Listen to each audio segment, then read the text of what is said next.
This episode is brought to you by Fox One. Watch all 104 matches of the FIFA World Cup live in 4K for just $19.99 a month with 3 days free. Build your own multi-view, choose up to 3 streams, and follow player spotlights. Stay on top of every moment with live stats, highlights, and instant replays. The FIFA World Cup, streaming live on Fox One. Offers are subject to change. See fox.com for complete terms and conditions. Adobe Firefly is the all-in-one creative studio with AI-powered image and video editing for today's creative process. Built for creators of every kind, Firefly helps you generate, edit, and experiment fast. Because the asks aren't getting smaller, the budgets aren't getting bigger, and the timelines, oh yeah, still tight. With all the best creative AI models in one place, Firefly brings your ideas to life. Unlock a better way to make with Adobe Firefly. Sid and Friends in the morning. Entertaining and informative on the Red Apple Podcast Network. I'm sorry, Sid. Hi. Oh, God, don't be sorry. You kidding me? No, I'm wrapped up in these meetings on peace. And I said, it's between peace and Sid Rosenberg. And I said, let's take Rosenberg, okay? So. To Iran, President Trump and his deal with Iran. U.S. officials now revealing what Iran is set to get when they open the Strait of Hormuz. Some Republicans in Washington already angry, one saying Ronald Reagan would be rolling over in his grave, calling this the worst foreign policy blunder in decades. Rachel Scott traveling with the president. U.S. officials presenting the peace deal, lifting the American blockade of Iranian ports, rewarding Iran for reopening the Strait of Hormuz, and laying the groundwork for 60 days of future talks about their nuclear program. President Trump acknowledges Iran's decision to close the strait was putting too much pressure on the American economy. I didn't want to see economic catastrophe. If you kept this going, that could have happened. But all I know is every time we talked about the possibility of peace, the stock market shot up like a rocket ship. The agreement lifts sanctions on Iran, letting them resume oil sales. And it says Iran and Oman will administer the strait, something that was not the case before the war and could open the door for Iran to eventually collect fees from tankers and cargo ships. The U.S. also committing to release billions of dollars in frozen Iranian assets. We have taken their money. It's not our money. It's their money. And we froze it. At a certain point in time, I guess we're going to have to give it back. Iran reaffirms that it shall not procure or develop nuclear weapons. Reaffirms because it made that same pledge in the first line of the Obama nuclear deal. But unlike that deal, Iran's agreement with President Trump includes no other nuclear commitments, just a pledge to keep talking, including about how Iran could dispose of its highly enriched uranium. And there's something else.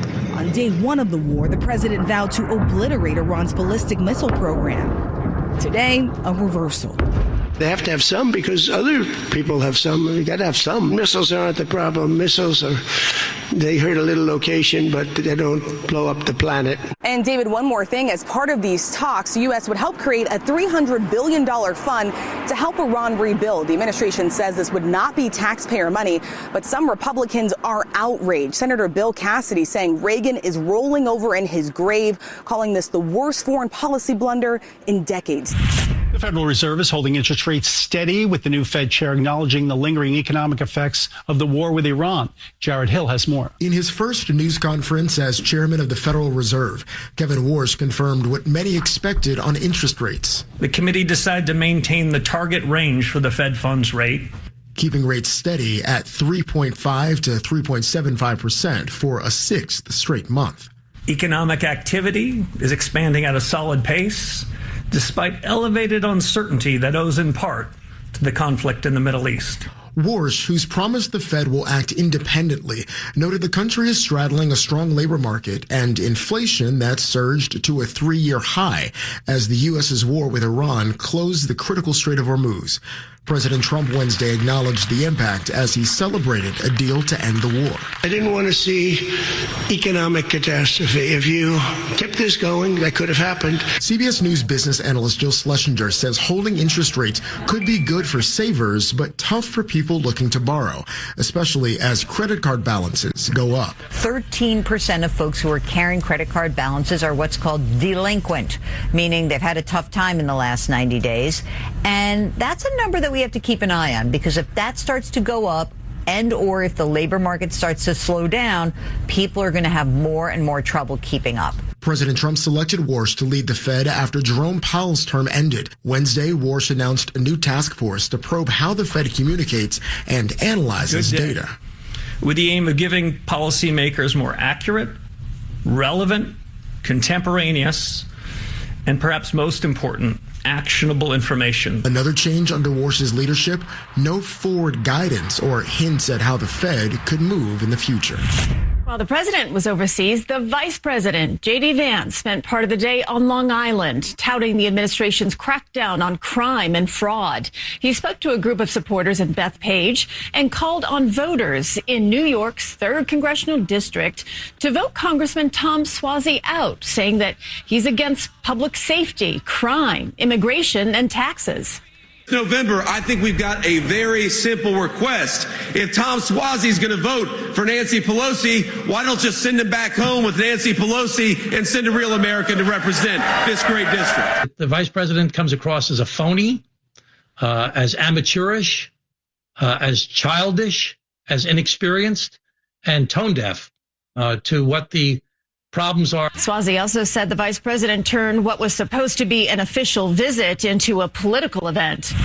We're now hours away from what is expected to be one of the biggest parades that New York has ever seen. Huge crowds will line the Canyon of Heroes from Battery Park to City Hall, where the team will be presented a key to the city during a special ceremony.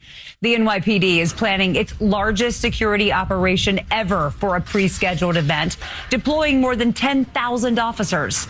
Naveen Dhaliwal explains what fans can expect. The city is ready. I'm sleeping right here. Pedra Alicia and these fans have a plan, reserving a spot on the bleachers to celebrate the NBA champions. I had to be here. Fans like Jay Rivera and his son drove all the way from Cleveland, trying to save the best seat to watch the New York Knicks celebrate their well-deserved win at the ticker tape parade Thursday morning. He's been a Knicks fan since Carmelo came. I've been a Knicks fan forever since Ewing. Millions of spectators are expected to line the Canyon of Heroes route about a half a mile from Battery Park to City Hall. I got to be here. I want to see Jalen. I want to see Cat. I'm super excited. We love the Knicks. With this parade being one of the biggest in the city's history, there's a stiff warning from the NYPD commissioner. There will be no tolerance for violence and disorder. Anyone who breaks the law should expect swift enforcement action and immediate consequences. Police say 10,000 officers will be on hand to keep the crowds under control and safe. The public should expect to see heavy weapons officers, explosive detection canines, helicopters, drones, emergency service teams, mounted unit, and hostile surveillance teams. Fans will be screened at 23 entry locations starting at 6 a.m. Bags, backpacks, chairs, even umbrellas will not be allowed, and there'll be subway and street closures. The City Hall and Wall Street subway stations will close at 4:30 a.m. and will not reopen until after the ceremony ends, and streets south of Canal will be closed to vehicular traffic river to river at 7 a.m. Now these fans will have to re-enter the security zone once they're screened, but they're determined to have a front seat. As long as they put us in the front of the line, because we was here the earliest. In Lower Manhattan, Naveen Dhaliwal, CBS News, New York. More now on those subway closures that Naveen mentioned, because it will mess up your commute. The Wall Street station that serves the 4 and 5 lines and the City Hall station that serves the W and R lines will close starting at 4:30 a.m.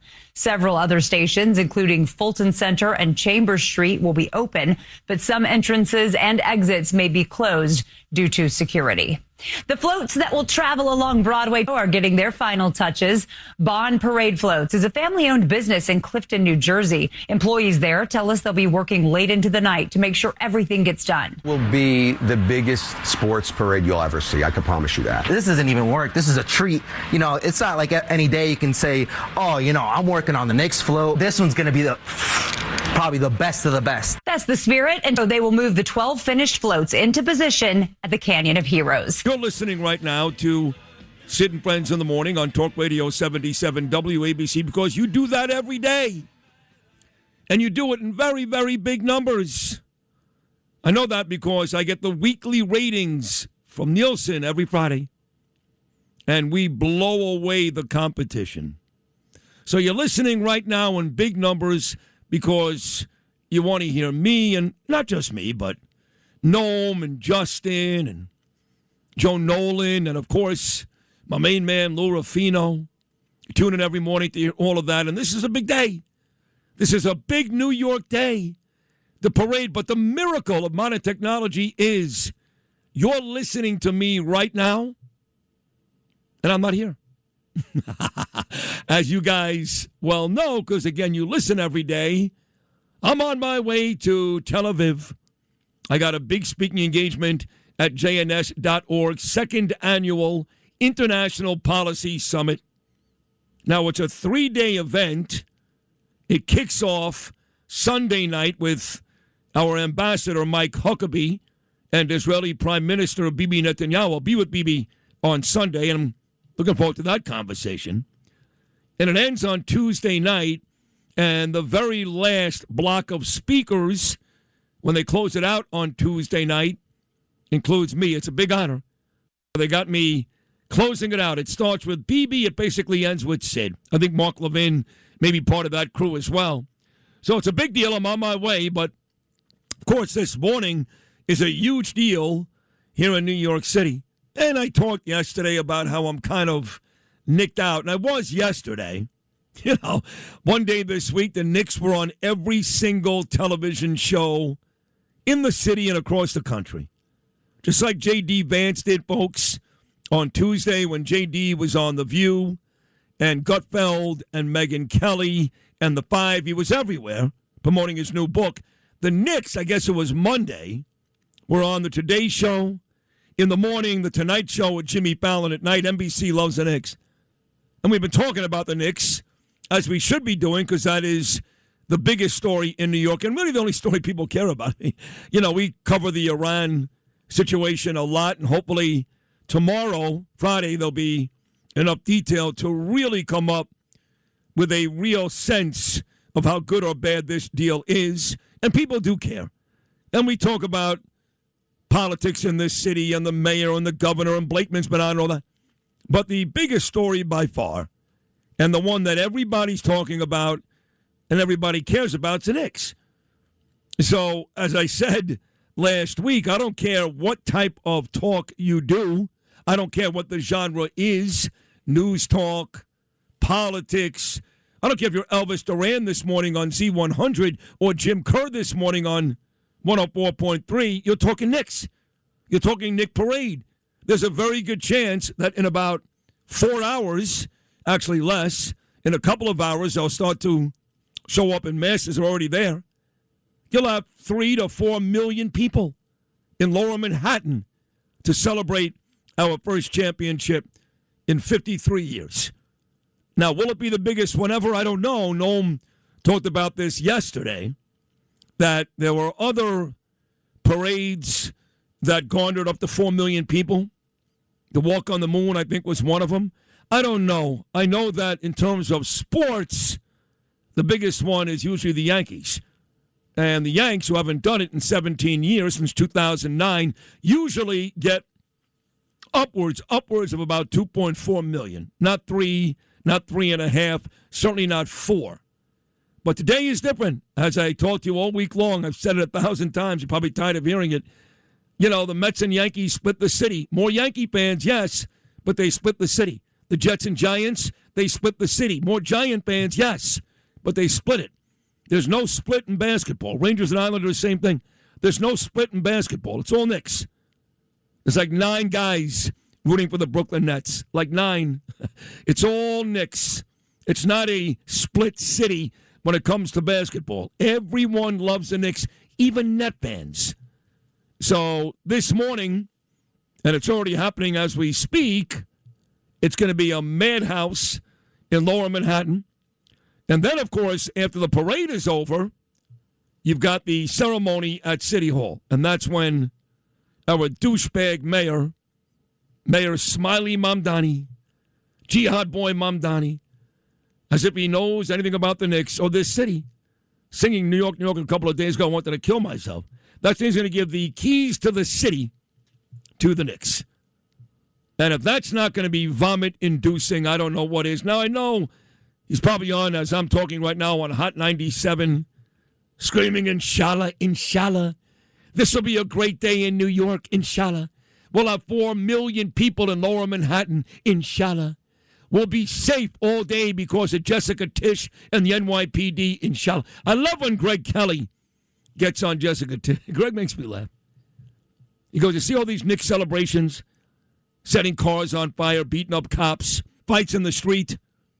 Not when my dad was commissioner. Well, I'm not going to argue with Greg only because I really do agree that his dad, Ray Kelly, is the greatest police commissioner in the history of the city. In fact, I've been on record many times when people put Bill Bratton in the same sentence as Ray Kelly, I am personally offended. Forget about Ray or Greg. I am personally offended. That's ridiculous. It's Kelly, number one, by a long margin. And here's where Kelly and I disagree, which is fine. I still love him. I've got Tish, number two. I think she's great. Really great. And it's not her fault that she's undermanned because the mayor hates the cops. And it's not her fault that her officers can't do what they physically want to do. That's been the case for many years before she took over. So she is trying to police this city with one hand tied behind her back. So if you want to talk about Kelly versus Tish, and again, Greg, I got your dad winning. He's the greatest ever. But at least your dad was able to police. Rudy Giuliani allowed Ray Kelly to do what he had to do. That's why they were a magnificent 1-2 punch. Jessica Tisch doesn't have those freedoms. Her job is so difficult. You have no idea. I can't believe anybody is critical of Jess. Her job is virtually impossible. But you all wanted to quit? That's going to be good? So the next thing you know, you got Mahmoud Khalil or Nardine as the police commissioner? Stop it. She does a great job, and she doesn't have nearly the support that Ray Kelly had when he distinguished himself as the best ever under Rudy Giuliani. So the question is, what will our city look like in a couple of hours? Will it look like post-Game 5 win Saturday night in the streets when, again, buses on fire, fights, half-naked people dancing on ambulances? I mean, we looked ridiculous. As I said a bunch of times the last couple of weeks, who thought New York would ever look like Los Angeles or Detroit? But we have. So that's my question. What are we going to look like? Are we going to have a good time in this city like we've done time and time again? Over 200, good morning, Sophia Perez, over 200 parades in the history of our city. These parades started in the late 1880s, and very little issues. Very little. Again, 2.5, 3 million people in the Canyon of Heroes, and virtually no arrests, no problems, but this is a different New York. This city has taken on the face and the personality of our mayor, who loves chaos. He loves it. He loves it when you don't respect authority. He doesn't want you to respect the cops. He doesn't care if you respect the teachers, Jews, Christians. All he cares about is respect the Muslims, because if you don't, he'll be very quick to call you an Islamophobe, and all the Democrats, as I know better than anybody, they will join him moments later. When they all hammered me on Twitter one night, all of them, from Letitia James to Kathy Hochul to Bill de Blasio to Chuck Schumer, that putz, they all came. All came. Very disappointing, but that's the Democrat Party. At least they stick together. So that's a big question today. What can we expect at some point later on this morning or early afternoon or late afternoon in New York City as we get set to celebrate something a lot of us thought we'd never be saying or seeing, as we get set to celebrate the first New York Knickerbocker championship in 53 years, and only the third Knickerbocker championship in the history of this treasured organization. And I believe there were no ticket tape parades for the first two because John Lindsay didn't want them. So the Knicks won their third, but this will be the first time the Knicks will be honored in the Canyon of Heroes in New York City. So here's what I'm telling New Yorkers, okay? Potentially, I could be the next mayor of New York. Who knows? I may run 2029. I'm still trying to decide whether I should or shouldn't. But here's what I would say to New Yorkers. It's really one word. Behave. Behave. Come on, man. They're gonna play this thing in every city across America. They're gonna play this in every country. Do you want our city being embarrassed? Do you really want that? They hate New York all over the country. I lived in Miami for 16 years down in Boca Raton. They hate us. They're jealous, but they hate us. Don't give them reason. Don't give them more ammunition. Don't do it. Don't embarrass yourselves and more importantly, our city. Go out there today, have a good time, celebrate the championship, and behave. And if you don't, you're really hurting a generation of fans and a lot of folks who really appreciate what this team did. I'm a real Knicks fan, okay? Like I told you all week long, I'm watching the Knicks and the Memphis Grizzlies in November. You're not. I'm watching the Knicks and the Portland Trail Blazers in December. You're not. I'm a real Knicks fan. I've been waiting for this. I'm not alone. You've heard Joe Beningo on the show this week and so many others. This is a big deal for us. And thousands of other Knicks fans, Corey Zelnick and others listening right now. Don't ruin it. New York, go have a good time today. Celebrate our Knicks. And behave. Do not act like a bunch of douchebags so the rest of the world can continue to make fun of New York City. Don't do it. That's my advice, okay? All right, big guest list today. We had a lot of great guests, Bill O'Reilly, he's here every Thursday. He'll be here today. And you know Mike Breen is now the Hall of Fame voice of the New York Knicks, and something Mike Breen is the best ever. He's there. He's right there. If it ain't Mike, it's the guy before him, Marv Albert, the man who called the prior Knicks championships. Sid and Friends in the morning on the Red Apple Podcast Network.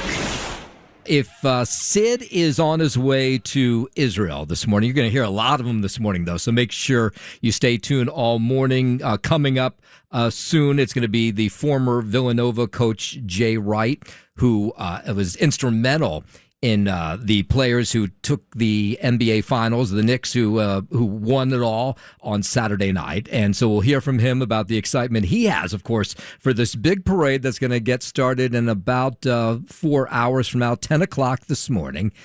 We have James Flippin down on the parade route. We'll go to him in just a moment. But last night, Sid has become great friends with Randy Levine, who's the president of the Yankees, which has been fun to watch in itself. And so he gets these invites to sit in the president's box, which is not a bad gig to get. So he and the family were up there yesterday. And you never know, of course, who's going to run a walk into Randy Levine's box on any given night. I mean, he's the president of the Yankees.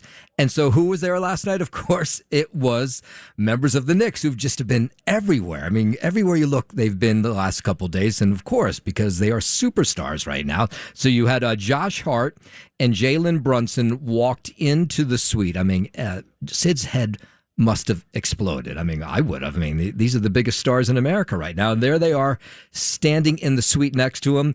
And there's some great photos of them chatting it up with Sid. In fact, there's this one photo of Sid with his arm around Jalen Brunson. And it looks like they're a couple almost. Did you see this, Lou? It really does. It's a very intimate photo. Like staring at the game. It's like father and son watching the game together. Well, it's even more than that. It looks like they're a couple because it's a picture from and you should go check it out. If you don't follow Sid, it's rosenberg.sydney on Instagram. On Facebook, just look up Sid Rosenberg, and on Twitter, it's at Sid Rosenberg 19. And you'll see this one photo. I mean, first you'll see them from the front, so you can see Josh Hart and Jalen Brunson with Sid, and then this. It's almost a little creepy. There's this third photo where Sid has his arm around Jalen, and Jalen has his arm around Sid, but it's a photo from behind. Yeah, it's really nuts. It almost looks like an engagement photo. You know when they do those surprise engagement photos, right? Where you get a photographer to catch that moment when you ask your bride to marry you, right? That's what it looks like. Or it it's looks like when Pee Wee Reese put his arm around Jackie Robinson. Right. Sort of second base. But I highly... Maybe someday we'll all wear 42, huh? Yeah. But if you haven't seen it, you should go over again. It's rosenberg.sydney on Instagram. Facebook, just look up Sid Rosenberg. And on Twitter, it's at Sid Rosenberg19. And you can laugh and admire the fact that he just steps it at Sid, right? I mean, he deserves whatever's coming to him. But it's those moments where, like, I'm sure he had no idea those two were going to throw out the first pitch at last night's game, which is why they were there. I'm sure he had an idea, yeah. I don't think so. That they were going to throw out the first pitch? I'm sure he did. You did? I don't know. He didn't mention it. I think he would have said something yesterday. I mean, him and Randy are in pretty constant correspondence. I'm sure that there was a phone discussion ahead of the game. Maybe. Anyway. Detailed who might be in that box. Yeah, I mean, is there anybody bigger right now than Jalen Brunson in America? I think he's the biggest name out there. Bigger than Donald Trump today. I would say so. In this city, at least. Yeah, that's for sure. Let's go. So the parade starts 10 o'clock. James Flippin, who is like the biggest Knicks fan you'd ever want to meet, has gotten the plum assignment of covering this big parade. He's on the parade right now. And I was watching even this morning when I came in, I saw people with jerseys on. I'm like, it's 2 a.m. Go back to sleep. But apparently if you wanted a great viewing spot with millions expected to be there, you had to be there early. So explain, James, where are you on the parade route? Hey, what's up, Nolan? So, yeah, I am not along the parade route yet. I'm on Reed Street right now with about, a million of my best friends, sort of to the northwest of City Hall Park. And, that's where the whole thing's going to end. So my idea was maybe try to get over towards that area. But, by the way, I can confirm Sid was aware that the captain, Jalen Brunson, and the loose ball maniac, Josh Hart, would be in attendance. I was chatting with him about it in the kitchen yesterday before he left for the day, and I said, I'm so jealous of you. On the one hand, I couldn't care less that you're going to go to the Yankee game, but at the same time, you're going to be there. Chances are you'll run into these guys. And, when I saw those photos, I mean, who wouldn't lovingly embrace Jalen Brunson like that, Nolan? Yeah. Who wouldn't put their arm around Jalen Brunson in that fashion? You make a good point, yeah. So what's security like down there? Is there just tons of cops everywhere you look? Yeah, lots of cops. They started backing in some of these sanitation trucks within the last half hour or so. What I'm on right now is more or less like a doubled around the block line that's trying to get to the actual security checkpoint. So, look, we got here right at 6 a.m. Thinking that we'd have at least some sort of a chance to potentially see what we could see. But I'm just nervous, when are the pens going to get cut off here? You think about the normal ticker tape parade, maybe 1 million people, and in this case, they're saying maybe upwards of 3. It just kind of feels like it's a lot of people to fit in this area. We'll see what happens. Jessica Tisch, the top cop yesterday, was basically very clear in saying people are going to get turned away. There's some woman who's standing very close to you who I can hear very well, and she's speaking really loudly. Is there somebody right near you who's like just yelling and screaming? There's a lot of people that are yelling and screaming. But yeah, this one woman that's in front of me right now, Yankees hat. I think she's talking about Game 4 or something. Tell her to simmer down because she's making it hard to hear you. So if you could just tap her on the shoulder, tell her to shut up for a second, that you're on the air. Well, here, let me try to move over. Hold on. Well, that's going to get even louder for a second. So I'm actually moving slightly off to the side right now. Yeah, that's better. That's a whole lot better. Okay. Yeah. Okay, go ahead. What were you saying? Apologies. Yeah, so anyway, no, the whole situation is pretty crazy because most of the time you think of a ticker tape parade as having like maybe 1 million people. In this case, I think it's probably going to be up closer to maybe 2 or 3. We joke about it or talk about it a lot. Everybody roots for the Knicks, right? There's no competing fan base here. So we'll see in terms of how many people are actually going to be able to fit in the pens themselves. Every now and then we get some movement on these lines, but it hasn't been a lot for the last 45 minutes or so. So are these like the pens that they do on New Year's Eve? It's the same sort of thing where they lock you in and there's barricades all around you? That's what they do on New Year's Eve in Times Square. Yeah, I think they're following pretty much the same procedure, I think. I haven't even been able to get within eyesight of the actual screening area in terms of whatever that's going to be, if they're going to have a magnetometer or just like people that are kind of like patting you down or whatever. I really don't know. But here, right now, see, I'm getting a little bit of movement in this line on Reed Street, which is parallel to Chambers Street. That was sort of where I wanted to go in. But the line was so backed up that it came up to Reed, which is 1 block north, and then kind of zigzags back at least once. So, I mean, it's an absolute ton. It's an absolute ton of people. But, look, everybody's still having a good time. Somebody was walking by with a massive Knicks flag before. Everybody was going nuts. we're just kind of waiting to see what happens here. All right, we will check in with you, James Flippin, WABC's James Flippin, who's along the parade route all morning long. See if you can find, maybe the next time we check in with you, see if you can find some fans, and we'll see if they're really fans or not, if they're just, have joined the pack just to join the party in the last couple weeks. See if you can grab some fans.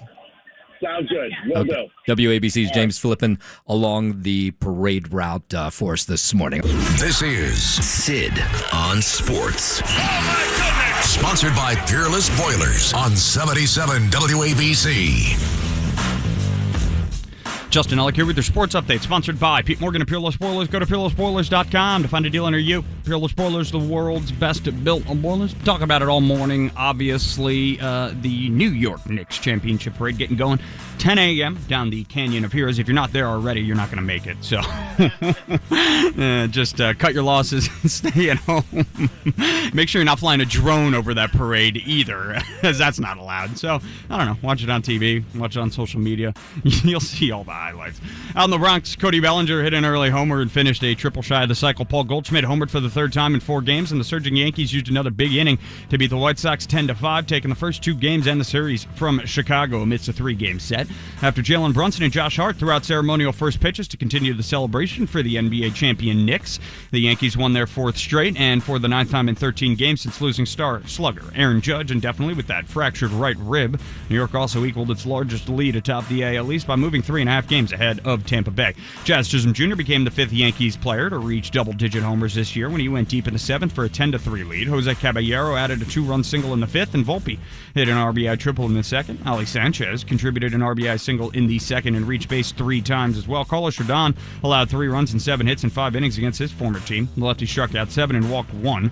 Up next for the Yanks, lefty Ryan Weathers gets a start in tonight's series finale with the Yankees vying for a sweep of the White Sox. First pitch from the stadium scheduled for 7:05. In Cincinnati, Bo Bichette continued his hot streak with 3 hits. Rookie Nolan McLean struck out 9 in 7 innings, and then the Mets averted being swept with a 9-1 victory over the Cincinnati Reds. Francisco Alvarez and Juan Soto also had 3 hits apiece. New York had 15 hits, which is tied for its 2nd highest output of the season. McLean allowed 1 unearned run, and 3 hits as he went 7 innings for the 3rd time in 15 starts. It was Carlos Mendoza's 205th victory as Mets manager. 3rd-year skipper passed Jerry Manuel and moved into 9th place on the franchise's wins list.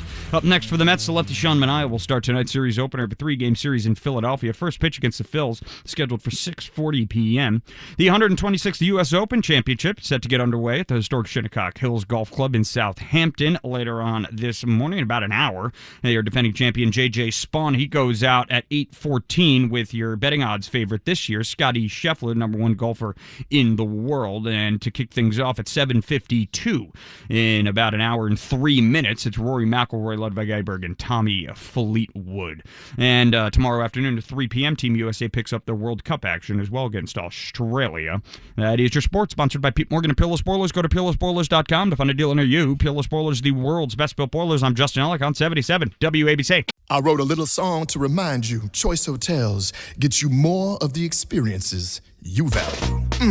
The Cambria Hotel's got it all. A rooftop bar, have a ball. Cocktails up here feel just right. Is Cambria amazing? All right.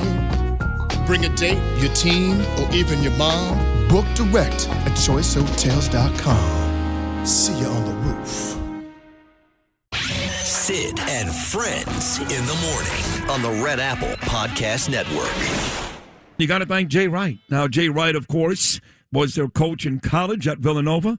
He had a great run at Hofstra before that.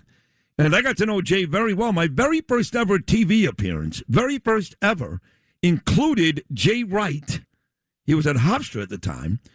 And a New Jersey Nets star named Keith Van Horn. That was my first TV appearance. It was Wright, Rosenberg, and Van Horn. And Jay went on to become one of the all-time greats. He is in the Basketball Hall of Fame. 2 championships, 4 Final Fours, and most importantly, a handsome bastard. He really is a good-looking guy. Here he is, live from somewhere in Pennsylvania today, my old buddy Jay Wright. Good morning, Jay. How are you? Sid, how are you, buddy? Great to hear you. Great to hear you, too. Are you still as handsome as you were back then? I hear you are. I hear you're still very good looking. Hell no, man. Hell no. You know, it all fades, man. No, it doesn't. I hear you look great, and I know you're doing great. And man, Jay, it must have been something for you to watch all those guys have all that success. And I'm happy that throughout their run that they kept mentioning you. I was happy about that. And I know all those players thank you because they won with you and you had them ready to win at the next level. So when you talk about people being really happy the Knicks won, Jay Wright maybe at the very top of that list. I was, man. I'll tell you what, it was a lot of fun. It was like being a proud papa. I didn't go to any games purposely because I just liked sitting back, just my wife and I enjoying every part of it, the pregame, the warm-ups, all the interviews post-game, everything. I enjoyed watching them handle everything. I enjoyed watching the Knicks fans. I always like to hear you say Knickerbockers like a true New Yorker. Because I remember the 70, 73, and 73 teams. I was a kid, but I was a Sixers fan. And I remember Wilt Chamberlain, Lou Alcindor, Jerry West, all those guys were around. Like, they were legendary players, kind of like Jordan and Kobe. And the Knicks kind of had really good players like Willis Reed and Walt Frazier and Bill Bradley, but they weren't kind of thought of as that level, but they were a great team. And that's what this team reminds me of. You're right. Great team, amazing chemistry. And I do call them the Knickerbockers. In fact, I still refer to the Mets as the Metropolitans. I like him in the phone there. I know you like that. So I guess the big question is throughout the run, or maybe even right after, the day after or the night of, did you hear from any of those players that won a championship with you? Yeah, we would text. Like I said, I purposely didn't go to any games because one of the things we would always talk about in texting was like trying to eliminate all the hype, you know, after a big win, or especially during the playoffs when they were on that run of like 14 games in a row or whatever that was, that crazy number without a loss before they lost in Game 3 of the finals. We were talking about just getting to the next game, and that we would text about the fact that everybody's hyping up. You're close to winning it. You're close to closing out the series, but all you can handle is just the next game and your mindset going into the next game. And so we would text about that all the time. It's funny, Mikhail sent me a picture after the championship game from after Game 5 from on the court with his college teammates who played with him, who were down there at the game, and it was awesome. They're great guys. They're close. They're close with all their college classmates and teammates. They're just regular guys, and it's going to be hard to do that in New York now. When you do it in New York, it's like nowhere else in the world. Yes. So it's going to be a challenge for them going forward. But that's the part that I think makes me most happy. This is Jay Wright. He coached those guys to a 2016 college championship. That was a great one. Chris Jenkins hits the big three against Carolina. You blew out Oklahoma along the way. I remember all of it. 2018, they won again. But the beauty about those guys is forgetting about the fact that now Jalen Brunson is on most Knick fans' list as the third greatest Knick ever. That's a big deal, Jay Wright. Moving ahead of Patrick Ewing just behind Clayton Willis. Some have him, Clyde Willis, at number one. Forgetting about that. You look at Brunson, you look at Mikal Bridges, you look at Josh Hart, and they're good young men. And that goes back to you. I know you're a humble guy, Jay, but you coached them when they won a championship, a very big deal, two of them at Villanova. I believe whatever you did with those young men at Villanova prepared them to be champions, but even better men at the next level. So congratulations to you. Thank you, Sid. It really starts with their parents, man. That all three of them, and their parents are friendly. They're at the games. All three of them have parents that were the kind of people that, number one, have great faith. Number two, were of the mindset when they struggled. And I remember in high school when I was recruiting them, in college, and even to this day, they've kind of developed their own way of handling this. But when during difficult times, they would, say to them, listen to your coach. What does your coach say? Which sounds simple, but it's so rare with talented athletes. And they've gotten to the point in their lives now as grown men where they handle that themselves. They handle success with humility. They handle failure with responsibility and a way to learn. And I think the next great challenge for them, which will hopefully enable the Knicks to remain as a championship level team, is all of this adulation when they. I mean, this parade's going to be incredible tomorrow. I lived in New York when the Yankees won it. I just can't imagine what this is going to be bigger like. Yeah. But to handle all this and then get past it, and in the off season then continue to get better, because now everybody's coming after the Knicks. So now you've got to get yourself to another level and still remain humble. That's not going to be easy. You're right. And Jay Wright again here, the amazing coach who coached all these Knicks, including Dante, who was a great Knick too, and he was part of that 2018 team with Bridges and Brunson that won a championship at Villanova. The beautiful relationship between Jalen and his father, on a much lower level, I guess. My son plays in this summer basketball league in Bell Harbor, Jay. It's great. Rockaway. These are really good. Yeah, that's awesome. It's great. And I'm his coach. So we started our new season last night. I got Gabriel, my son, coming off the bench, my first kid coming off the bench, and we won by 12. But I'm walking home. This is like 9:30 last night, Jay. And my son, who's just a beautiful child, 17 now, he looked at me and he said, "Daddy, I love these nights. And I love the fact that you coach me and that we spend this time together." That was unprovoked. I didn't say, "Hey, Gabe, what do you think?" That was unprovoked.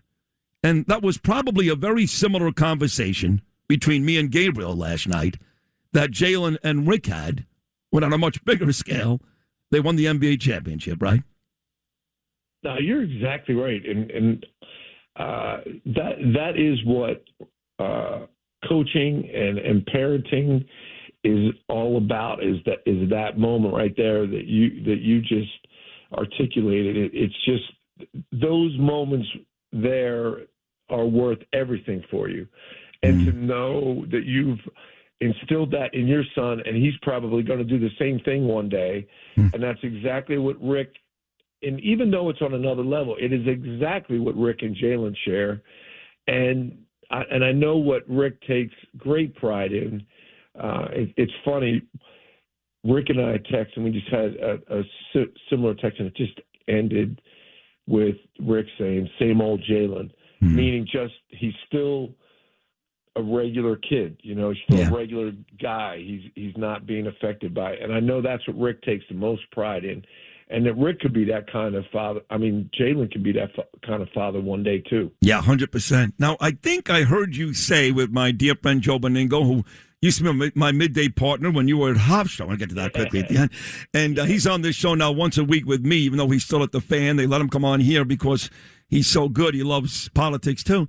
But I think he said to me that you said, to be fair, that, you thought Jalen was a good ball player at Villanova, and certainly good in Dallas, but you never really thought he'd be this good. I don't want to put words in your mouth, but did you say that with Joe? Yeah, I did not. I thought he was in a great situation in Dallas where Luka Doncic was kind of the go-to guy, but Jalen was the leader of the team, right, and the point guard and the brains of the operation, and he could control everything. And when Luka got it going, he got him the ball in the right spots. And when Luka was injured or the defense was overplaying Luka, Jalen could go take over. I thought that was great for him. And I remember when he and I talked about when he's making his decision to come to the Knicks, he just said, he goes, I want to lead the team. And I didn't want to say to him, like, my man, you are leading the team. And this, but I knew what he was saying. I knew he was saying, I want to be the go-to guy and lead the team. And I didn't say anything. I just said, hey, trust yourself. And because when you make a move like that, everybody can tell you what to do. But after they tell you what to do, they go live their own lives. That's You're right. the one that has to go live it every day. And let me remind you that a lot of the people that love Jalen now, that call him the greatest, Stephen A. Smith and Dan Patrick and a lot of these smart guys, right? They all said when he signed with the Knicks, what a mistake. He can't be that guy. He can't be the guy that Jalen said to you, I want to be that guy. And now he's proven a lot of those guys said that. You know that, Jay. Definitely. You're absolutely right. And I didn't, if someone would have asked me, can you see him getting 45 in a closeout game on the road when a great defensive team is set completely to stop him? No way. I just didn't. That's one of the things that's amazing is to understand at a basketball level, when you have the best athletes in the world, which the Spurs have some of the best athletes in the world, and a great coaching staff, and a defense committed to stopping you in a huge game on the road, and you can get 45 against that. That's still incomprehensible to me. I still struggle believing that he just did that. That was incredible. Yeah, it's true. This is Jay Wright, who spent 21 years from 2001 to 2022 at Villanova, won 2 championships, 4 Final Fours, Basketball Hall of Famer back in 2021, Coach of the Year. It's exhausting reading all your good stuff here, Jay. 2006, 2016. But I'd be remiss before I let you go. There you were between 1994 and 2001, putting the Hofstra men's basketball team on the map. You really did that. You had Speedy Claxton, right? Wasn't Speedy your guy? Yeah, Speedy started it all, and we're also proud of Speedy and leading Hofstra this year to the NCAA tournament, which is the first time that Hofstra's been there since he led the team as a player back in the late 90s, early 2000s. For you, yeah. So it's incredible to have him at the helm. I love hearing you talk about Nassau County. We loved our years in Rockville Center. We're getting all those Hofstra boys together. One of our guards, James Schaefer, a Zavarian alum, has a bar in Manhattan, Schaefer's, and we're getting that whole team together. Sid and Friends in the morning on the Red Apple Podcast Network. In terms of sports, this will be our largest audience ever. We've had other parades. They say at least I got 4 million, man on the moon, all that. Who knows? But Yankees usually draw about 2.3. But as I said all week long, they split the city with the Mets. Giants split the city with the Jets, Rangers, and Islanders. There's no splitting the city here. There are no Brooklyn Net fans. In fact, it's in their best interest to move back to New Jersey and stop this nonsense. It's all New York Knicks fans, and we may get 4 million today. So what does that mean for the city, for the police? We saw some unruly Knicks fans a lot during the NBA Finals. Small percentage, yes, small percentage. Most New Yorkers behaved themselves and celebrated the right way. But when it's ugly, it becomes a bigger story. And some of it, I was told, was worse than we were even told by the media. I don't know. But my next guest is my dear friend and the former chief of department, an amazing cop in his day, and now like a TV star. He's everywhere. And that is John Chell. Hello, rock star. How are you? Sid, how are you? I was taught by the best, and you're the best. I'm just following the lead. I'm doing well, thank you. You're great. Look who's talking. Thank you for that. On a serious note, though, this is a big day. You were with the force for over 30 years. You've seen ticker tape parades, not as big as this, but you've seen them. You've seen rallies in the city, big holidays in the city. What is this going to look like from a police standpoint all day? Well, this is going to be massive. You just talked about the potential crowds that are going to be coming in. And most of the crowds you like to think are coming to this to really celebrate. But no doubt about it, there'll be an element of criminals coming here, whether it be individuals or wolf packs, if you will. They will be around. But in terms of what the NYPD postures they're going to take, they are mirroring New Year's Eve, and they're saying it's going to be bigger than New Year's Eve in terms of deployment of police officers. They're expecting to deploy about over 10,000 New York City police officers on that route. They're going to pull out every piece of apparatus they have. They got to cover transit. They got to cover the sky, drones, helicopters. They got an intelligence bureau, local and federal partners. This is massive. And the fact that they're treating like New Year's Eve. So what does New Year's Eve do? There'll be 23 entry points. You'll be wanded in. You'll be put into a pen where you cannot leave. Under no circumstance are they going to allow anyone on that parade route, just like New Year's Eve. There'll be screening and wanding for weapons. You basically can't bring anything into those pens. Chairs, bags, umbrellas, anything like that will be forbidden. Now, one disadvantage, it is, you know the area well, Sid, it's not a really spread out area of Broadway. It's tight. Side streets. That's a big challenge for NYPD. The other advantage is it is linear, right? So you can kind of just straight line it from Battery Park all the way Canal Street from river to river. That's ground zero. But this is going to be huge, and you just don't know the crowds that are coming. You just don't know how many people are going to be here. And that's the scary part. It's a big endeavor, and I hope everything goes well. So last week, you were all over Twitter, and I follow you on Twitter, John Chell, because you're entertaining, but you're smart. And I care about police work, and I do keep in touch more than people know with Jessica Tisch, because I know Mom Downey people don't like that. Tough. And, we have good conversations, and, she's not on the show much anymore, but that's a whole other story. But you were on there, and you were pretty critical of the mayor, not Tisch. I know Dolan went after the mayor and Tisch on WFAN with Craig Carton, but of the mayor. And I kept saying all week last week that part of the reason why we had these issues was because the city takes on the personality of its leadership. The mayor, right? Rudy Giuliani, nothing ever happened. Why? Because he was a solid guy. This guy loves chaos. This guy loves anarchy. This guy doesn't believe in authority or police. And a lot of these people in the streets are taking on his personality. Is that a fair statement? Absolutely. This mayor is really, at this point, Sid, he's the performative TikTok mayor. All he does is videos about everything he does. He doesn't have the first clue, nor his team, about public safety and how to administer that. And to your point, people see him dancing around and having fun. So, hey, I'll go out, act the fool, and I'll come down to Madison Square Garden. I'll burn school buses. I'll put a kid in a coma. Aye. I'll crush a cab. Aye. I'll let gunshots off at Times Square. Yeah, it's all good. The mayor's having fun, so let's have fun. Where are the guardrails?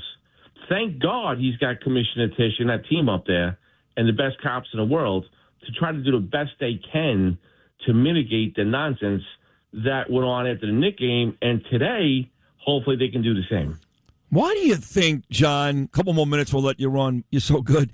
Why do you think there is so much criticism in and around Jessica? I mean, the truth is, if she's not there and he puts in his own person, could you imagine the bedlam? If you thought last week was rough in the city, if it really wasn't, again, it was a small percentage. It looked very ugly, but it could have been a heck of a lot worse. And it would have been worse if not for Tisch. Why do so many people, including, I hate to say, some of your both former brothers and sisters, take her to task at every opportunity?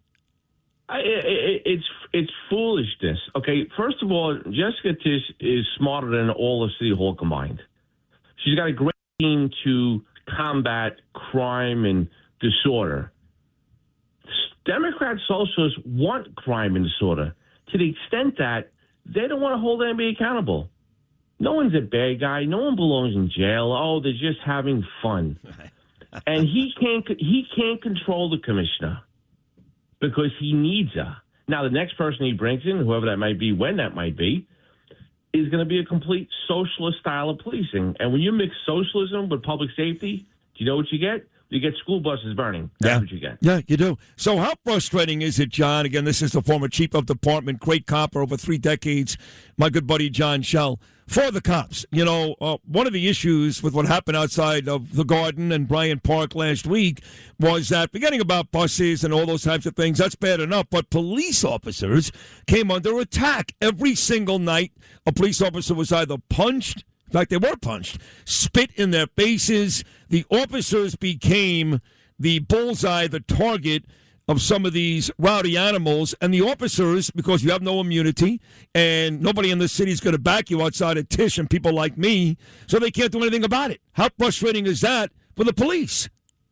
it's extremely frustrating because you have to be proactive. You have to be aggressive at times. Listen, policing is a contact sport, and sometimes it gets ugly. You punch me in the face, a cop, I'm punching you back twice. I'm putting handcuffs on. But if you're going to have trepidation about that, you can get yourself hurt. And look, let's be real. The prosecution rates for cops being assaulted in this city are abysmal. So the bad guys talk. They're like, yeah, I punched a cop in the face here. What happens here? Oh, nothing. I got to go pick up garbage for like 5 hours on the roadway. That's not consequences. Yeah. Wow. And that's why it's happening. Yeah. You're right. And they do talk. And all right. So in the final 30 seconds, John, with some of the negativity during this conversation, which is warranted, you're going to put 3 to 4 million people in Lower Manhattan. Who knows what could happen? I still feel like it's going to be a great day. I think Jessica and the NYPD, your former brothers and sisters, will do a good job. Yeah, there'll be some issues, but I think in terms of numbers, very, very small to the amount of people celebrating and enjoying themselves. So for me, I believe today, and there's already a lot of people down there now as we speak. It'll just get bigger throughout the day. But I do believe it'll be a big win for New York City. What do you think? It will. When you see a father and son, a little kid with his Knicks jersey waving at Jalen Brunson and people cheering, that's what New York City's all about. There will be some hooligans down there. Just identify them, isolate them, contain them. And when they step out of line, knock their teeth in. Send a message. This is why I love you, John Chell. I swear to God, I really do. I miss you as a cop, but I love you as a commentator. So thank you for hopping on this very, very important day for all of us in New York City. And continued success, my man, John Chell. You're great. Thank you so much. Thanks, Sid. It's going to be a great day today. Great day. I think so, too. There he is, former chief of department, my great buddy, great cop, John Chell. Sid and Friends in the morning on the Red Apple Podcast Network.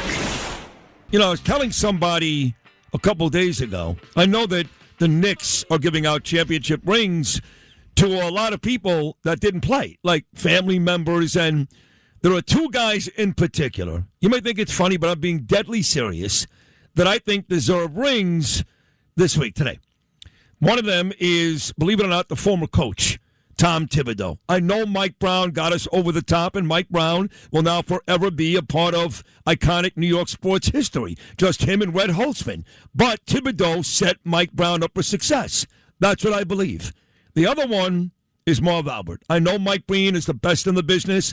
Mike Breen and I are like brothers. He's a Hall of Famer, not just a Knick voice, but the voice of the NBA Finals. He's the greatest. But I think Marv Albert set Mike Breen up for success. So Thibodeau and Marv Albert should get rings this year. And with that said, here he is, as a little boy to now, my favorite announcer ever, the greatest, Marv Albert. Good morning, Marv. Sid, thank you for the kind words. I disagree with that, though, because I think you have to be part of the team, and that's very kind, but I don't think that really would hold true. And I got my rings in 70 and 73, where I was part of the situation by doing the games, so that's a different story. But thanks anyway, Sid. No, you're welcome. Well, tell me, Marv, tell me this. The relationship between you and Jim Dolan, you know, a lot of people say that it was bad. By the time Marv left, it was bad. Others say, well, it wasn't that bad. What is really the relationship today between you and the current Knick owner? Well, there's no real relationship. He was unhappy that I would at times criticize the team if they weren't playing well. I just don't believe in broadcasting like that. So there is no relationship. I certainly respect what the Knicks have done. I think also the great thing about this team is the fact that there are so many good people on this squad. I mean, it's such a likable group of guys, as we see as they make more and more appearances during the course of, following up on the championship. But no, that's very nice. But there's no way that someone who's not attached to the team anymore should deserve getting a ring. And it really doesn't matter to me at all. I got my rings. No, and you listen, you got, like you said, those 2 great ones, the very first 2, and I guess you started about 4 or 5 years before the Knicks finally won it, and you stuck around till I think like 2004, a long time with the Knicks organization. Of course, you've also got the only Ranger ring in like the last 90 years. 90? Right. Well, in 1994 when you called. I'm sure you've been asked this a million times. Those 2 Knicks wins in the late 60s, early 70s were amazing, and now we've won again. But the Rangers... Would you consider that the greatest of your career? I actually think the 70 Knicks would be in that particular position. I mean, that team was so good when you think about, greatest team in NBA history. I mean, they wouldn't be, say, top 5, but they'd be in the top 10 with Clyde and Willis and DeBusschere and Bradley. In 70, it was also Barnett. Then Earl joined them, and he was a member of the 73 championship team. But those Knicks teams were also unbelievable, particularly 69-70. They won their first 5 games, lost 1, and then they won 18 straight. So they started at 23-1 in 1970, which was incredible. Yeah, some people have this team ahead of them. Look, it's different eras. It's hard to compare. But, look, I still think those guys are the best. I know where's Jalen Brunson belong, and some people say now he's ahead of Patrick Ewing because Ewing didn't win, so he's number 3 because Clyde and Willis each won 2 championships. Right. Others say maybe Jalen is number 1. For me, if I did play this game, and I don't, if I did, I still have him behind Walt and Willis because they each won 2, and Brunson had 45 that deciding game, which was amazing, but you can make an argument that Walt was responsible for 74 points against the Lakers because he put in 36 and dished out 19 assists. Either way, Jalen Brunson, what are your thoughts on this guy? What an amazing series, specifically the last couple of games and that final game. Yeah, he was incredible all season long, but it makes for good discussion. I agree with what you're saying. I look at Willis and Clyde as 1 and 2, and then you can make an argument there for Patrick Ewing, even though he did not win a title, and then Jalen is right in there. But it's a fun discussion, even when you talk about different great teams in different eras. You have to start with the Chicago Bulls in 95, 96. The regular season was like 72-10. Yeah. So there were several Celtic teams that were unbelievable, Laker teams. The Lakers of 86, 87, I thought were spectacular. And that Knicks team, particularly in 70, was an amazing group. You would put that Knicks team, you're talking about the Larry Bird Celtics, obviously, and the Magic Johnson, Kareem Lakers. Right. But, if you really want to go back, and you were around for these games, I wasn't, but, those Russell Celtic teams, they won the championship every year. They had like 5 Hall of Famers, Marv. I mentioned that. Yeah, the Celtics too, as I said. Yeah, there's no question. They are, in terms of several years, you'd have to put them right up there with the Bulls. There's no question about it. And some of the Laker teams in more recent times, like 10 years ago or so, when Kobe was there and Shaq, those were great teams. So it's a good argument for people to make. Fans like to talk about it, but we'll see with Jalen. What he did was unbelievable, particularly when you look at his size. Yeah. I know he's listed at 6'2", maybe he's 6'1", but he is such a spectacular player. I mean, there's no question about it. Sid and Friends in the morning on the Red Apple Podcast Network. And we're talking about this Knicks team. And, again, Mike Brown now becomes part of that conversation. Only 2 Knicks coaches ever have won championships. And did you ever think, a couple of years ago, you'd put Mike Brown in the same sentence as Red Holtzman? But don't look now. There he is, the only other Knicks coach to win one. Yeah, well, Red won 2. So, we'll see. But, Mike was always a very good coach. Even, coaches get fired all the time, and certainly that happened to him in a couple of places. But he was also an assistant on a couple of championship teams. I know Steve Kerr loved having him alongside him when they won championships. So, I'm so happy for Mike. He's really a great guy. When I was doing games, he was always tremendous to talk to. He's a very likable person. I think not only with players but with all the people around him. So I'm really happy for Mike. And Marv, you were too humble to accept the ring, which I did offer to you. I haven't asked Dolan yet, but I offered it to you myself. But I mentioned two guys. I mentioned you and Tom Thibodeau. And, look, Tom did not get the Knicks to the NBA Finals. He fell 2 games short, let alone winning an NBA championship. Mike really took us to the next level, but you'd agree that a lot of these players and a lot of the groundwork was set by the solid work of Tom Thibodeau the last couple of years. Oh, I agree with you. No question. But I don't think a coach who has been with the team but didn't win the championship is going to get a ring ever. That's not going to happen. I know. But Tom is a great coach. There's no question. But what Mike did this season, I mean, he made some changes.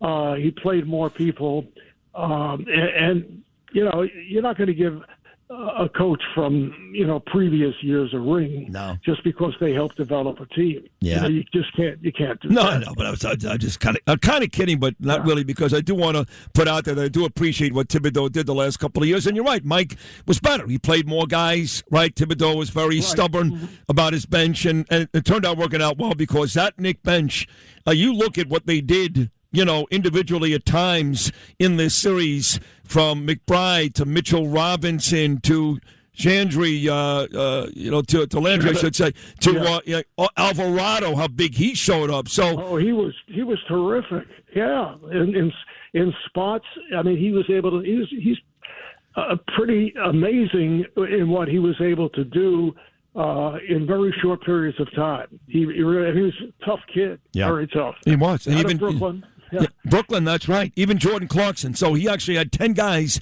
that he can go to Mike Brown. Yeah, pretty amazing. So you know what's amazing, too, which Joe Beningo pointed out to me a couple of days ago, I know you were on his show, too, was that, Marv, when you were doing these games and the Knickerbockers were winning championships, that a lot of those games were actually on tape delay. Is that right? Oh, on TV? Yes, they were delayed, yes. Certainly the finals were delayed. Yeah, we had an amazing radio audience for the Game 7, the one where Willis walked out at the last minute, because it was on delay. So we were live, and at the time it was said to be one of the biggest radio audiences in New York history. So that was a break for us to have the radio while TV went late at night with I believe was it Chris Shackle and Jack Twyman, I think. Yeah. Yes. Yeah. But this is such an enormous basketball city. You have backboards, hoops everywhere, and it's probably the most popular sport in New York City because kids and adults can play it. So it's a little different than, say, baseball. Or obviously ice hockey, although more kids are playing that now than in the past. So basketball is huge in the city, and we see what the victory by the Knicks has done in terms of the turnouts. I mean, there were never such things as watch parties beforehand. That's a new one, know. Yeah. And of course, some of them became over the top unruly, but it was really something to just see all the fans that came out. That's never happened in any other NBA city when they won a championship. I've never seen that. And you're right. Look, even football, expensive. You got to buy shoulder pads and a helmet. And you got to get all those guys together. Baseball, you need 9 guys and hopefully grass and not rocks, and hockey's equipment. Two guys show up at a basketball court, and we got all these amazing courts from West 4th Street in Manhattan to Marine Park in Brooklyn to Rock. I mean, all these amazing parks. And I do believe this is the home of street basketball, dating back to the days of Hawkins and Alcindor and all those guys who played outdoors, Chris Mullin, Marine Park in Brooklyn. But I do want to go back to the last point you made. We'll let you run, the great Marv Albert, talking about how big this is for New York City. God's good to me. I'll be 60 in April. You'll be, I guess, 40 this year. So we've both seen up. We've both seen our fair share of champions, and Giant fan, and except for the Mets in '86 and the Rangers again in '94. But to your point, I've never seen anything like this with this 2026 Knicks team ever. We haven't. No, there's no question about that, and it kind of it's brought a lot of people together. You know, you didn't expect that. I mean, you know, there are always a lot of basketball fans, but what we've seen now, it became party time when you can fill up Radio City Music Hall and they're watching it on a big screen, or you can, you know, fill up areas around the city and they're watching it on a big screen. I never thought I'd see that. And I don't think the Knicks expected that kind of reaction either. I mean, they knew they had a lot of fans. There's no question. But to see the kind of reception throughout the city is the first time anyone has seen anything like that in any city after a championship. I have to agree. And it's perfect today because this is the big celebration with the parade coming up in a couple of hours. And City Hall, the mayor's going to give the keys to these players. But what made this day so perfect is that on a day when we're celebrating a Knicks championship in New York, I have Marv Albert on my show. So I win. I win, Marv. I win. I got my ring. I got you. Thank you, Marv. Good to talk to you, my friend. Always a pleasure. God bless you. Thank you. Thank you. God bless you. There he is, the all-time great, my favorite since I'm a little boy, and still amazing, Mr. Marv Albert. Sid and Friends in the morning on the Red Apple Podcast Network. Whether it's every Thursday morning right here with me, Mondays with Katz and Cosby, his own amazing website, BillO'Reilly.com. Great interviews, great television, great columns, you know. Every morning, that morning column is so good. He's got his Killing Series books out there, that great book on the presidents confronting evil, and a brand new book coming out late September. Of course, he does great work on News Nation every week with the likes of Christopher Cuomo, Stephen A. Smith, and others. And now he's got this amazing podcast, which I've been fortunate to be a guest on. It was very cool. Do It Live, the Bill O'Reilly podcast. He's got all that. And he's my buddy, the great Bill O'Reilly. Big Bill, good Thursday morning, pal. How are you? Thanks for having me in, Sid. Happy travels. Thank you very much. And it is great to have you on this big travel day. I guess we'll start with this, though. It is parade day here in New York. And, you know, New York didn't exactly afford themselves great during those watch parties. I've discussed this a couple of times today. En route to this championship win, specifically during the San Antonio series, we saw nights where people got arrested and setting buses on fire and violence towards the cops, which I really can't stand, and all kinds of nastiness. Now, again, small numbers compared to the thousands and thousands that did celebrate this Knicks championship, but embarrassing nevertheless. 3+ million people later on this morning. They're there right now, a bunch of them in Lower Manhattan. What do you expect New York City to look like today? You know, the cops are very good at this, probably the best in the country, at being able to wall off the troublemakers and spot them quickly. You'll have undercovers in the crowd.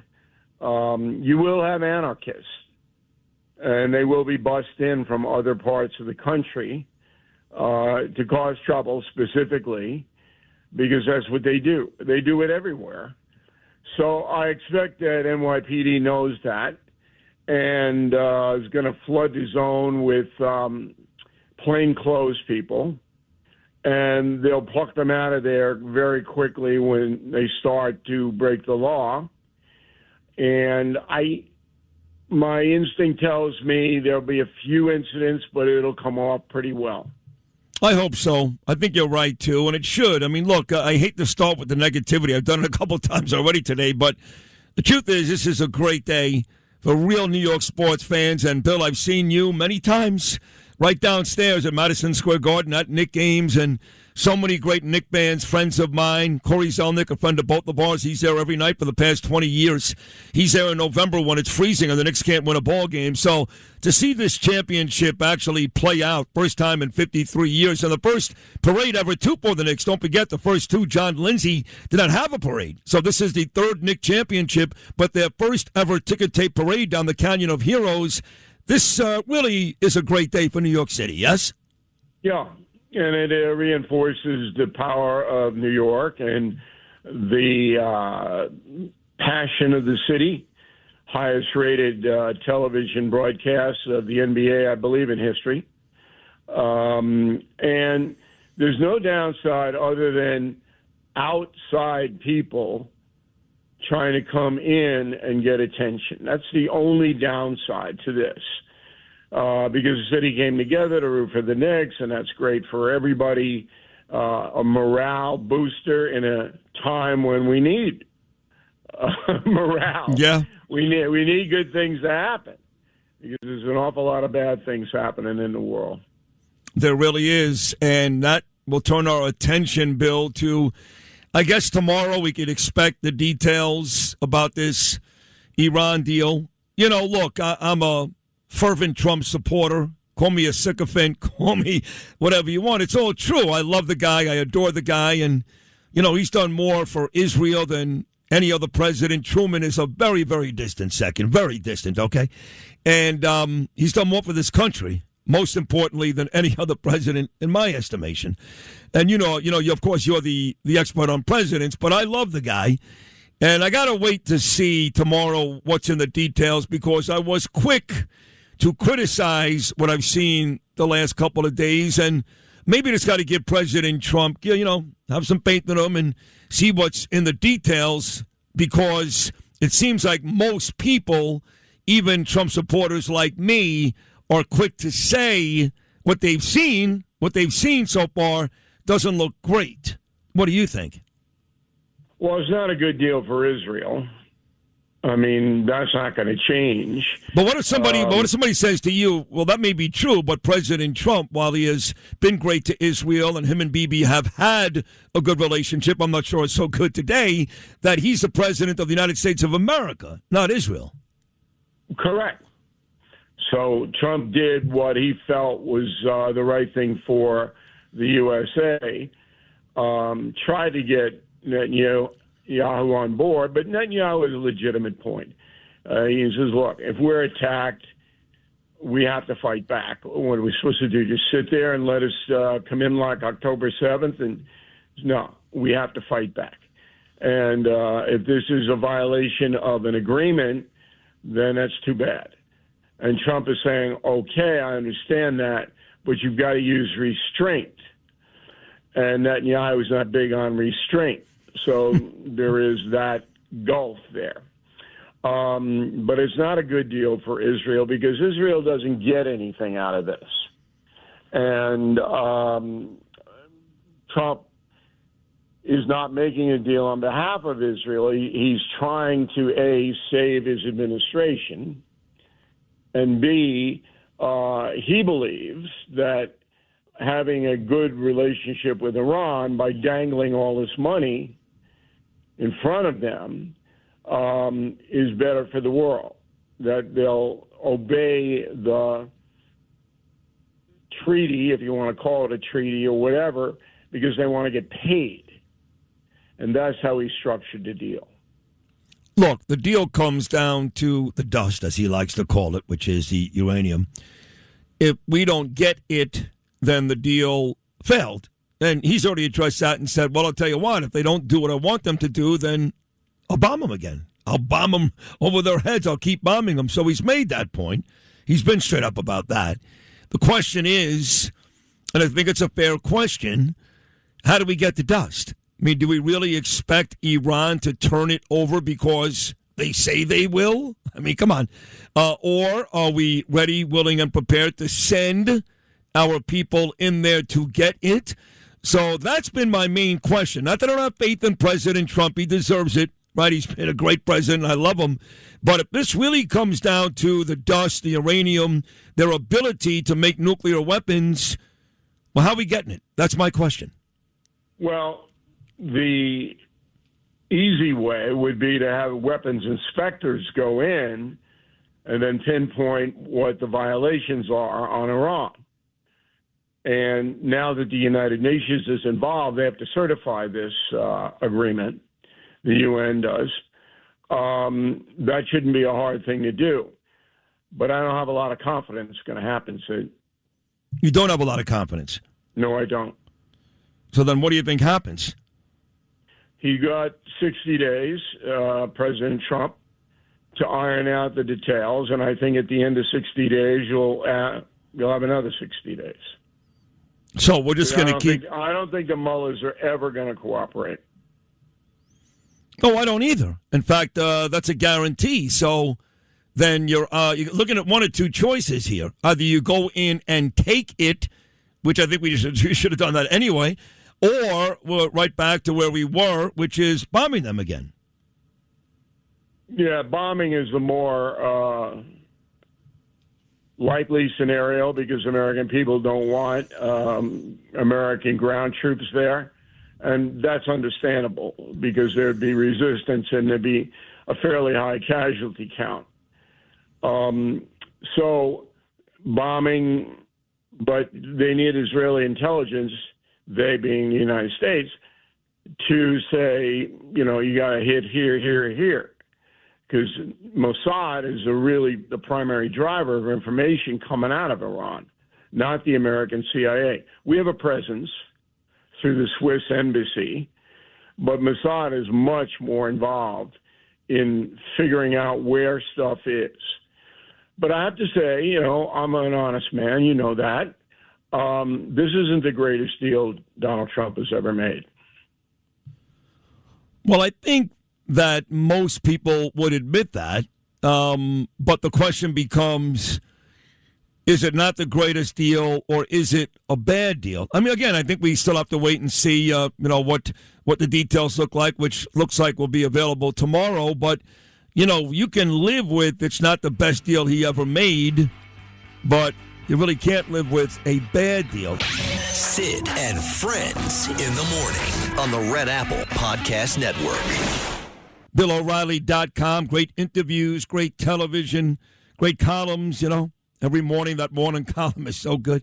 He's got his Killing Series books out there, that great book on the presidents confronting evil, and a brand new book coming out late September. Of course, he does great work on News Nation every week with the likes of Christopher Cuomo, Stephen A. Smith, and others. And now he's got this amazing podcast, which I've been fortunate to be a guest on. It was very cool. Do It Live, the Bill O'Reilly podcast. He's got all that. And he's my buddy, the great Bill O'Reilly. Now, I don't think Trump does bad deals. I really don't. But a lot of people are comparing this deal to the Obama deal. I know he's quick to say, oh, please, that's not the case, President Trump. But a lot of smart people, even Republicans, are saying that it looks an awful lot like it. What are your thoughts on that?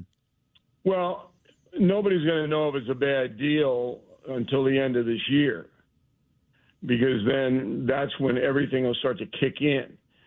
But it's clear to me that President Trump didn't want more harm to the American economy, that he didn't want to lose his power in Washington in the midterm elections. That became the number one motivator, not, what he said 3 months ago or Israel or none of that. It was, I've got to save my power, and this is the best way to do it. Because nobody's going to know if it's a bad deal until after the midterms, and that's true. So we're not going to know. Now, Trump's posture is, look, if we got these guys under control in the sense that they want the money, it's $300 million being bantered around, but that's not really accurate. And he's also said that the American taxpayer isn't going to pay that. And I hope he's serious about that. That's going to come out of frozen funds all over the world and the Gulf states. The Gulf states are going to make an individual deal on their own behalf because they want to export oil with Iran, and Iran will get money out of that. So that's President Trump's thinking, that, it's not going to be us that does it. It'll be the Gulf states that do it. and we're buying them off. We're buying time, and it's better to do that and de-emphasize the conflict because it's going to hurt the United States if the Democrats win. That's exactly how Trump is looking at this. No, I agree that he is. So do you think that he got to this in time? I mean, we're going to see the oil prices and the gas prices start to drop in a big, big way. We already have. I mean, he just announced a deal a couple of days ago, and the markets were once again in Trump's favor. So it's going to be dramatic, I think, some of these price decreases, and that'll work in our favor again. So you think he got to this in time where it's not going to affect the Republicans in negative fashion for the midterms? Odds are that he has gotten to it in time because the markets, oil markets, move very fast. Now, you're not going to see that at the pump for a little while because the American oil companies want to gouge as much money as they can. So, yeah, they could drop the pump price tomorrow, but they'll wait for 3 weeks so they get more money. So Americans don't know. You know, it's all money. They don't care about geopolitics. So I say in 3 weeks you're going to see a substantial drop at the pump, and that should go into the grocery store. So by Labor Day, you're going to have a back to normal price range with a surging stock market. And about 60% of Americans are holding stocks. You never hear that from the media. But that stock market is injecting a tremendous amount of wealth into families that were smart enough to buy stocks. Right.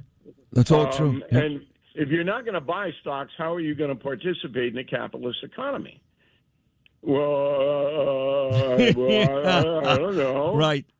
You know, so, okay, that's what the socialists say. You know, we shouldn't have a stock market. They don't want any of that. But if you just step back, the surge in stocks has helped everybody who's holding, you know, responsible stock positions. It's college funds, retirement funds, all of that. But you never hear it. You never hear that because that would be in the Trump category, and the media is not going to report that. All the media is going to report is this was a failure. Obama's deal was better than this. That is all you're going to hear in Israel, in Alabama, in Taiwan. That's it. That is what the American media is going to throw out there. You're right, and I can't stand that. You know, one more. It seemed like JD Vance was the guy. He's the vice president, of course, of the United States, and usually in that position, you are kind of next in line. And there's a lot of JD Vance talk. But then all of a sudden, the last couple of months, Marco Rubio, the Secretary of State, has come on big. And a lot of these polls they do, I know people discount polls. I don't, okay? A lot of these polls have Marco Rubio surging if it ever came to a head-to-head between Vance and Rubio, although Vance still winning, even in polls that Rubio has improved dramatically. But yet this week, I know the book is coming out. That was his book tour, but you may remember on Tuesday, J.D. Vance was all over. He did The View, and I think he afforded himself actually pretty well against those 5 tough women. He also did The 5 on Fox News. He did Megyn Kelly's show. He did Fox and Friends. He was everywhere. And it does seem like now maybe he is the guy again that will be the nominee. I know they're talking about Ron DeSantis and Glenn Youngkin and maybe Haley, I don't know. But it does seem like it's J.D. Vance's if he wants it. Do you feel that way today? Well, he dodged me. He did. Yeah. Me too. I was told that he doesn't really do radio, whatever that means. Well, you know, we had him on before, but they absolutely dodged me. Why do you think that's the case? Why do you think that's the case? He didn't want to answer the specific tough questions. Well, let me hear one. Let's play roll here. So, hey, I'm JD. Hey, Bill O'Reilly, how are you? What's on your mind today? Why are you the point man and not the Secretary of State? I know why, but I would ask him that. Okay, and he would say, well, I'm not necessarily the point man. I just, Marco's been doing a fantastic job, and he's a great Secretary of State, but I was out there. Why are you in Switzerland and not Marco? It's Marco's job to be in Switzerland. Well, Marco was in China, and I was in Maine, so, we've kind of flip-flopped that. It's not a bad defense, but he doesn't want to answer the question. Well, what do you think, because you're smarter, I know you are, I believe you every time, what do you think the real answer is? That Trump did not want this deal to go into the State Department because of leaks. He wanted a one-on-one, and he got it with Vance. So everything stayed in the Oval Office, because once you go into the State Department or the Department of War or the Department of Interior, then other people are privy to what's happening. Yeah, but there is some contention and some stories over the last couple of days that even with that said, there were some leaks. Nothing of giant proportion. Okay. Anyway, Trump's a suspicious man. He's seen it before, these leaks. I mean, apparently somebody taped a cabinet meeting and gave it to somebody. I'm just getting onto that story now. But that's the reason. It wasn't that Rubio was incompetent. He didn't want Rubio's team involved. All Trump wanted was JD, him and JD. That's it. And that's what happened. Well, on the way out here, Bill, another amazing conversation. So good. I enjoyed the role playing too. That was fun, Bill. I know you don't talk about preferences. You're a journalist. You right down the middle, But for the country, who do you think would be the better nominee in 2028, J.D. Vance or Marco Rubio? I think Rubio at this point has a more credible profile than Vance.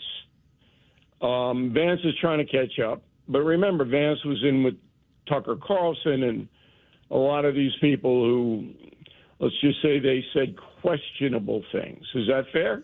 Yes. Okay. So Vance was there, and that's why he, in my opinion, ceded a little ground there. All right. So anyway, I want you to have a nice trip, okay? I'm going to try. I mean, the Palestinians know me, just so you know, so there's always But you call me if you have any problem at all. And I'm serious about that. Thank you. Thank you. I will. Seriously, call me right away. Thank you, Bill. We'll get involved. Those Palestinians don't want to see me. Okay? They do not want. I'll go over with my Knick hat on. Yep. And we're not doing that. Bill, I love you. Thank you. Great conversation. All right, have a good time, Sid. All right, we'll talk in a couple of weeks. Thank you so much. There he is, folks, the best ever, the best in the business. My dear friend, Bill O'Reilly. This episode is brought to you by Starbucks. That is fire. Whoa, that's good. This might be the drink of the summer. Okay, I like this one too. I'm rocking with it. Okay. Try it for yourself. Starbucks Refreshers Concentrates are coming home. Find them in the coffee aisle and make it yours. Sid and Friends in the morning on the Red Apple Podcast Network. Picks it out in the corner. Brunson gets it back. Brunson on the drive. The floater's up. Shot won't go. Rebound deflected in the backcourt. Fox has a chance to get it. Fox has it inside. Blocked by Anunoby. 9 seconds remaining. 6 seconds remaining. And Mike Brown, or they call a foul. They had a foul to give.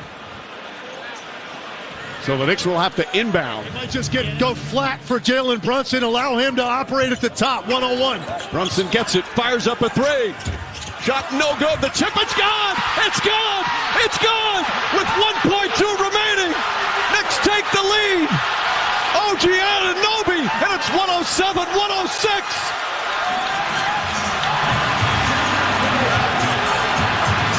Bedlam here at the Garden. They can't believe it.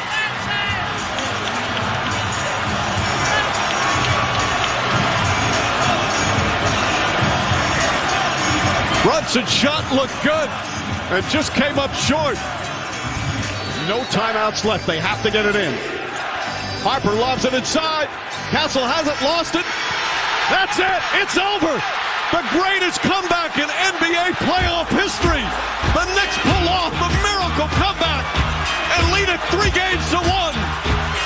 Now 1 win away from a title. He's entertaining, he's smart, and he loves our teams, and he's doing a great job afternoons on The Fan. He's got this great Fox Sports podcast every morning, him and Tyrone Johnson. I think I got his name right. That guy's really funny. They're great together.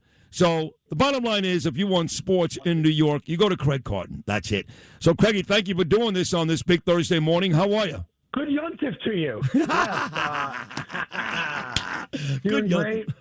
Doing great. Getting ready for the mayhem today. You know what's interesting about the Knicks? A lot of people don't know this. The New York Knicks did not get a parade in 1973 when they won the championship. They did not get a parade in 1970 when they won a championship because the mayor at the time, Mayor Lindsay, thought it was a silly expense and the cost was far too much. So in 70 and 73, they had a party. One of the parties was at Gracie Mansion. I think that was 1970. And then in 1973, they had a party at City Hall and one of the New York airports. But I don't know which one, either LaGuardia or Kennedy. But this will be the very first parade the New York Knicks have ever had in New York City. That's a true story, folks. Championship number 3, but as Craig just pointed out, ticket tape parade number 1. And, you know, a lot of people, unfortunately, you did such a tremendous job last week, Craig. I played all of it with Knick owner Jim Dolan. I loved it when he said that Mamdani's not really a Knick fan. I was aroused. I'm not going to lie to you. But you also did a great job of pointing out the watch parties and the policing. And Dolan talked about Jessica Tisch and all that stuff. And I think what people are really interested in today, especially outside New York where they hate our city, is how will New York behave? Because I know that thousands and thousands had a great time and behaved during these watch parties during the championship run, but it only takes a couple of bad apples to make us look like Los Angeles and Detroit, and we had that. So I do think people are going to pay attention to how we behave, not during the parade necessarily, but when it disperses afterwards. Yeah, so let me just back up the truck first. Most guys your age buy a little blue pill when they need to be aroused if they can't do it on their own because of a low testosterone. You just wait for somebody to take a shot at Mamdani, and that turns you on. Yeah, it does. You should bottle that somehow and sell it to all of your listeners. I'm sure there'd be a robust market for the 7-year-olds in Sarasota that love your show online. Now, what's that, honey? Having a tough night? Oh, Mamdani sucks. Bang! Kid's ready to go. Thank God you're not single. Oh, my Lord. That's true. I wouldn't need a girlfriend or a woman. I'm good. Are there conservative talk show bars for happy hours?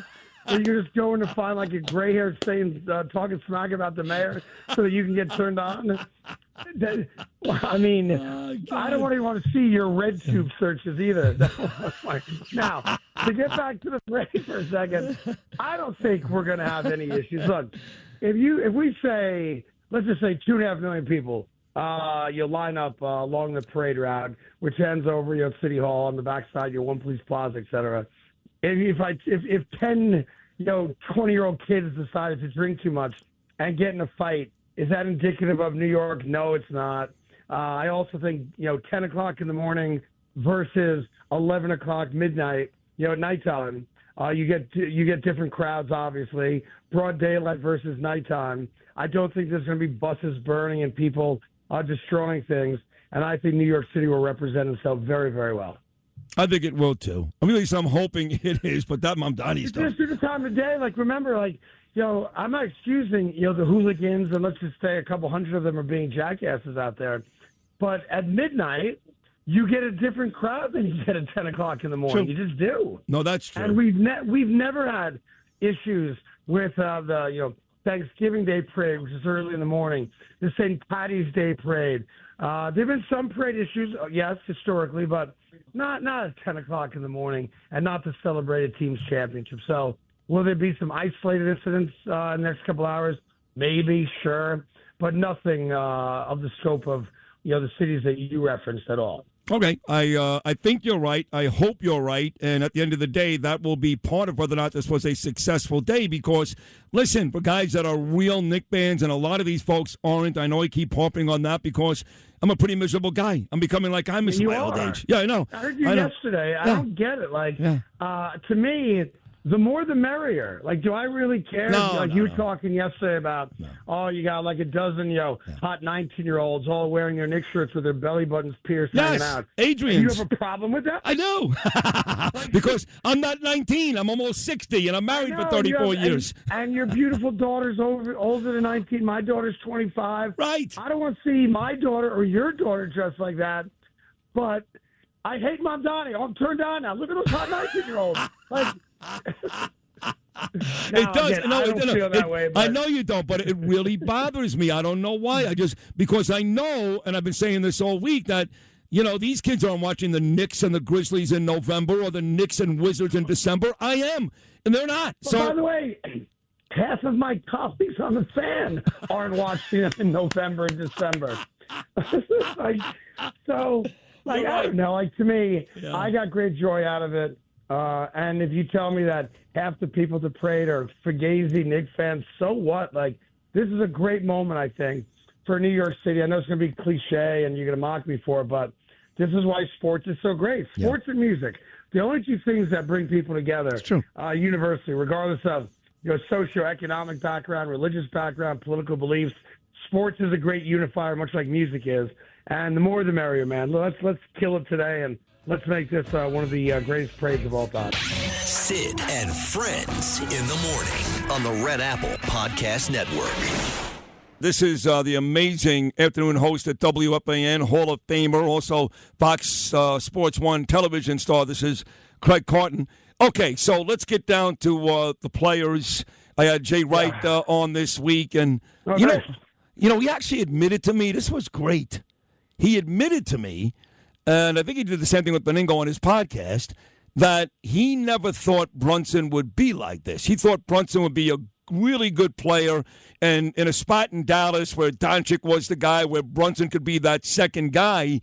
But he was surprised that Brunson wanted to be the guy in New York City. And, of course, he said, I never could have imagined Brunson putting in 45 in the closeout game in a series. So even Jay, who coached Brunson and Mikal Bridges, and, of course, Josh Hart to 2 championships, DiVincenzo, the former Knick, to 1 championship, even he was surprised at how great Jalen Brunson has turned out to be. Yeah, it's interesting that he would say that, obviously, because Jalen won 2 championships with him as coach in Villanova. Mikal Bridges was with him for both, and Josh Hart was there for the second one, not the first one. Right. It's interesting, and I think Jalen Brunson has talked about this many times, where if you go back in time, his preference was to stay in Dallas, right? But Dallas didn't make him the offer that, he wanted to stay there. I also think it tells you what happens when you've got a global superstar playing to your right that everybody is forced to defer to. In this case, I'm talking about Luka Doncic, the great player that's now on the Lakers that was on the Dallas Mavericks. When Jalen came to New York, the Knicks didn't and still don't have that guy next to him. So I think it was much easier for him to take on the responsibilities he took on as not just the floor general, but there's nobody on the team for him to defer to. And I think that's part of why we saw him so quickly become the go-to guy. But I don't think if you ask Jalen Brunson outside of his dreams as a kid, could he have ever imagined in the NBA scoring 45 points in a closeout game when the only other guy historically to do that is Michael Jordan, who I think is the greatest of all time. Yep, agreed. So I think we're being realistic about it. What Jay is saying is what Jalen would have told you at some point, early in his NBA career. Be hard to imagine doing that. But now he's a bona fide superstar. Now, when you talk about, let's just arbitrarily say, the 5 best players in the sport, I agree he's not the fastest. He's not the tallest. He doesn't jump the highest.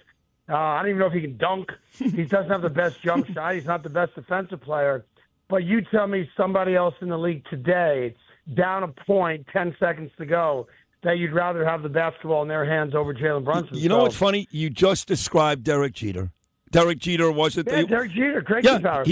He wasn't even the best shortstop on the team. Alex Rodriguez was. Yet he was the guy. And they were both nicknamed Mr. Clutch, I believe, Jeter and Brunson. So if you're in the same sentence as Michael Jordan and or Derek Jeter, I think you're doing pretty well. So is it fair Is it fair to say, Craig, and you've been doing this at the Bay a long time now. You and Boomer took over for Imus and actually ran with the football like Barkley did a couple of years ago. You guys were great. Now you're back doing great things again in the afternoon. So you've covered a lot of sports, a lot of years. Mm-hmm. Is this the biggest thing? Because the Yankees are 17 years away, the Giants 15 years away, whatever it is. Is this the biggest event, New York sporting event, New York event that you've covered since you've come to WFAN?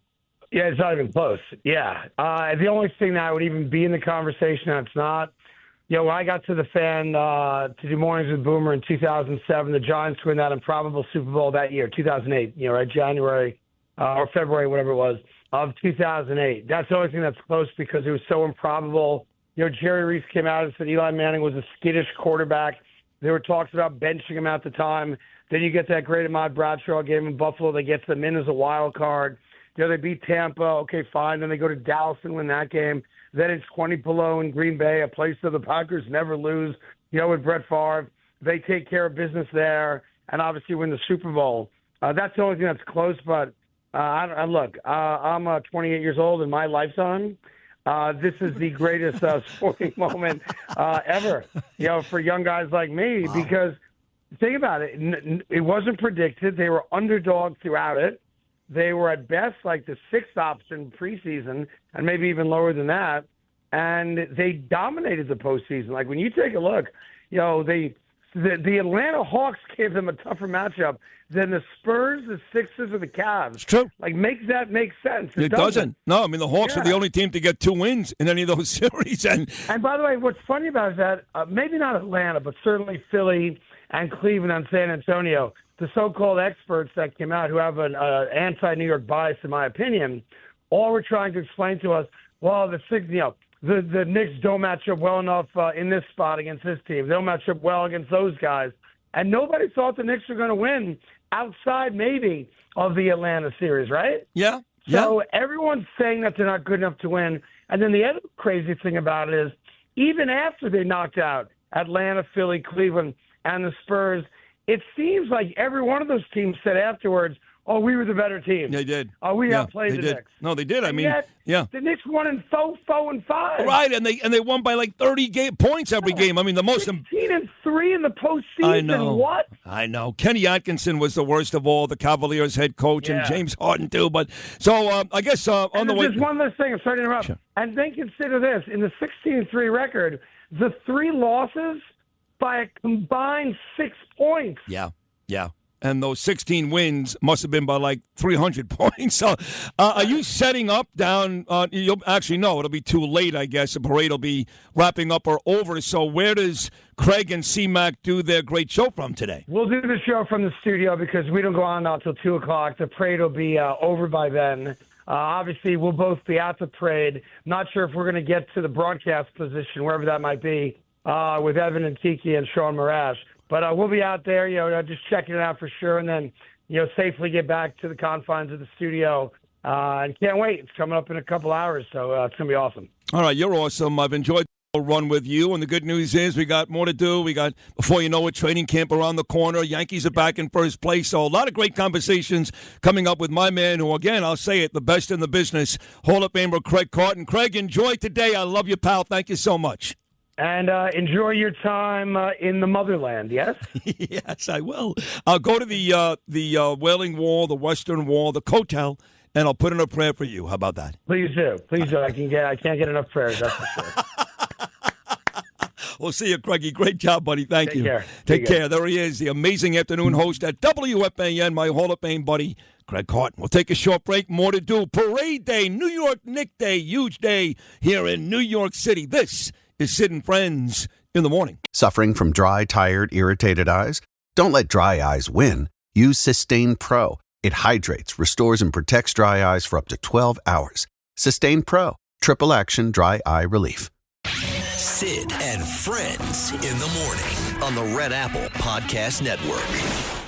This was about 7:30 this morning. They stopped letting people in, and now we're seeing all kinds of TikTok videos of tens of thousands, maybe more, being turned away. We were checking in with WABC's James Flippin earlier this morning, and he was saying even though people are being turned away, he doesn't see many problems. People are there to party, or they're trying to find like a side street a couple blocks away so you can just see like a couple seconds of the team go by on the float, or maybe some of the ticker tape fall. So what's amazing about that is these people are waiting. Some of them got up, were there since 11 o'clock last night, 10 o'clock last night, waiting in line outside the security gates. Then other people got up at 3 a.m. to see the Knicks go by. And like I said, a lot of them turned away. So it's amazing, and this person will find incredible, is that our own Sid Rosenberg, he didn't need to be at the parade today because he got one-on-one time with two of the Knicks last night. Jalen Brunson, Josh Hart, they were in Randy Levine's box at the Yankees game last night. They both threw out the first pitch, and so was our very own Sid Rosenberg, and he's on the phone with us. Sid, that must have been an incredible moment. It was awesome.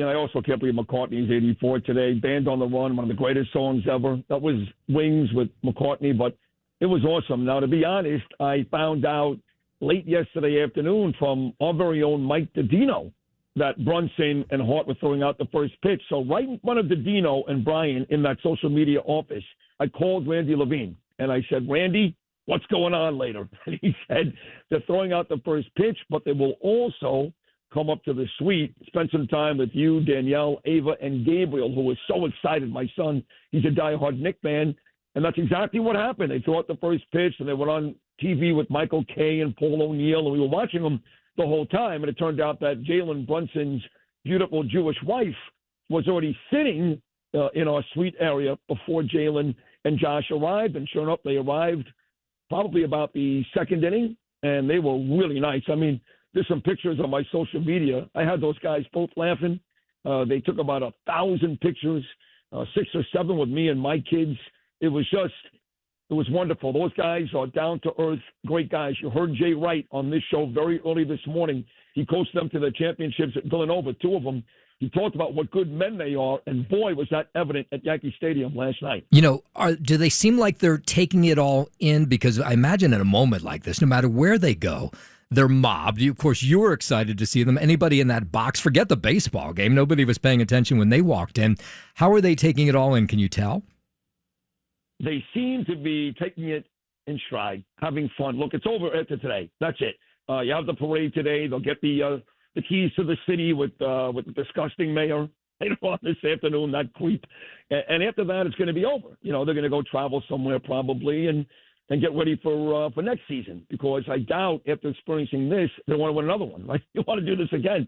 So it's really over today, but they seem to be good at this already, right? I mean, we talked about this, Noam, a couple of days ago. They were on One Day Alone, NBC 3 times. Today's Show, Jimmy Fallon, some other programs as well. So seems like they're getting very good at it, and the whole box went nuts. And I got to tell you this, I've now been to Randy Levine's box 6 or 7 times this year. He's been very generous with me and my family at these Yankee games. But for the first time ever, I met the Steinbrenners last night. Haley Steinbrenner, all of her kids. It was about, 9 or 10 Steinbrenners, not Hal, but all the ladies and the young kids were in the box last night too. And she was very well aware of us and our show. And she said I was great, which was really cool. So, it's a big night, Norm, when it's not just Sid, Danielle, a few others in the box, but you also see the Steinbrenners. So people were really excited at Yankee Stadium last night. By the way, there's some great photos of you and the basketball players on your social media on, at Sydney Rosenberg 19, right? That's on Twitter.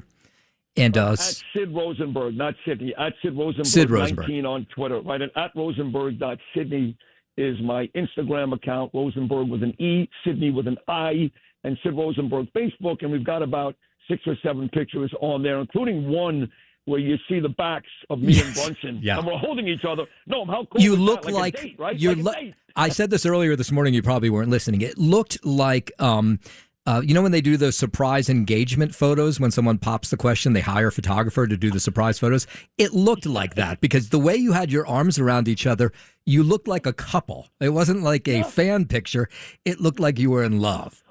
Well, that's what's important to point out is that I had never met either one of those guys before. When I said hello, I wouldn't bet my whole salary that they even knew who I was. I think they did, but it didn't matter because, you know, they were going to warm up to everybody there, treat everybody nicely. So whether it was Josh Hart, he actually took that selfie. I didn't. That was Josh Hart taking the selfie or Jalen Brunson holding me around.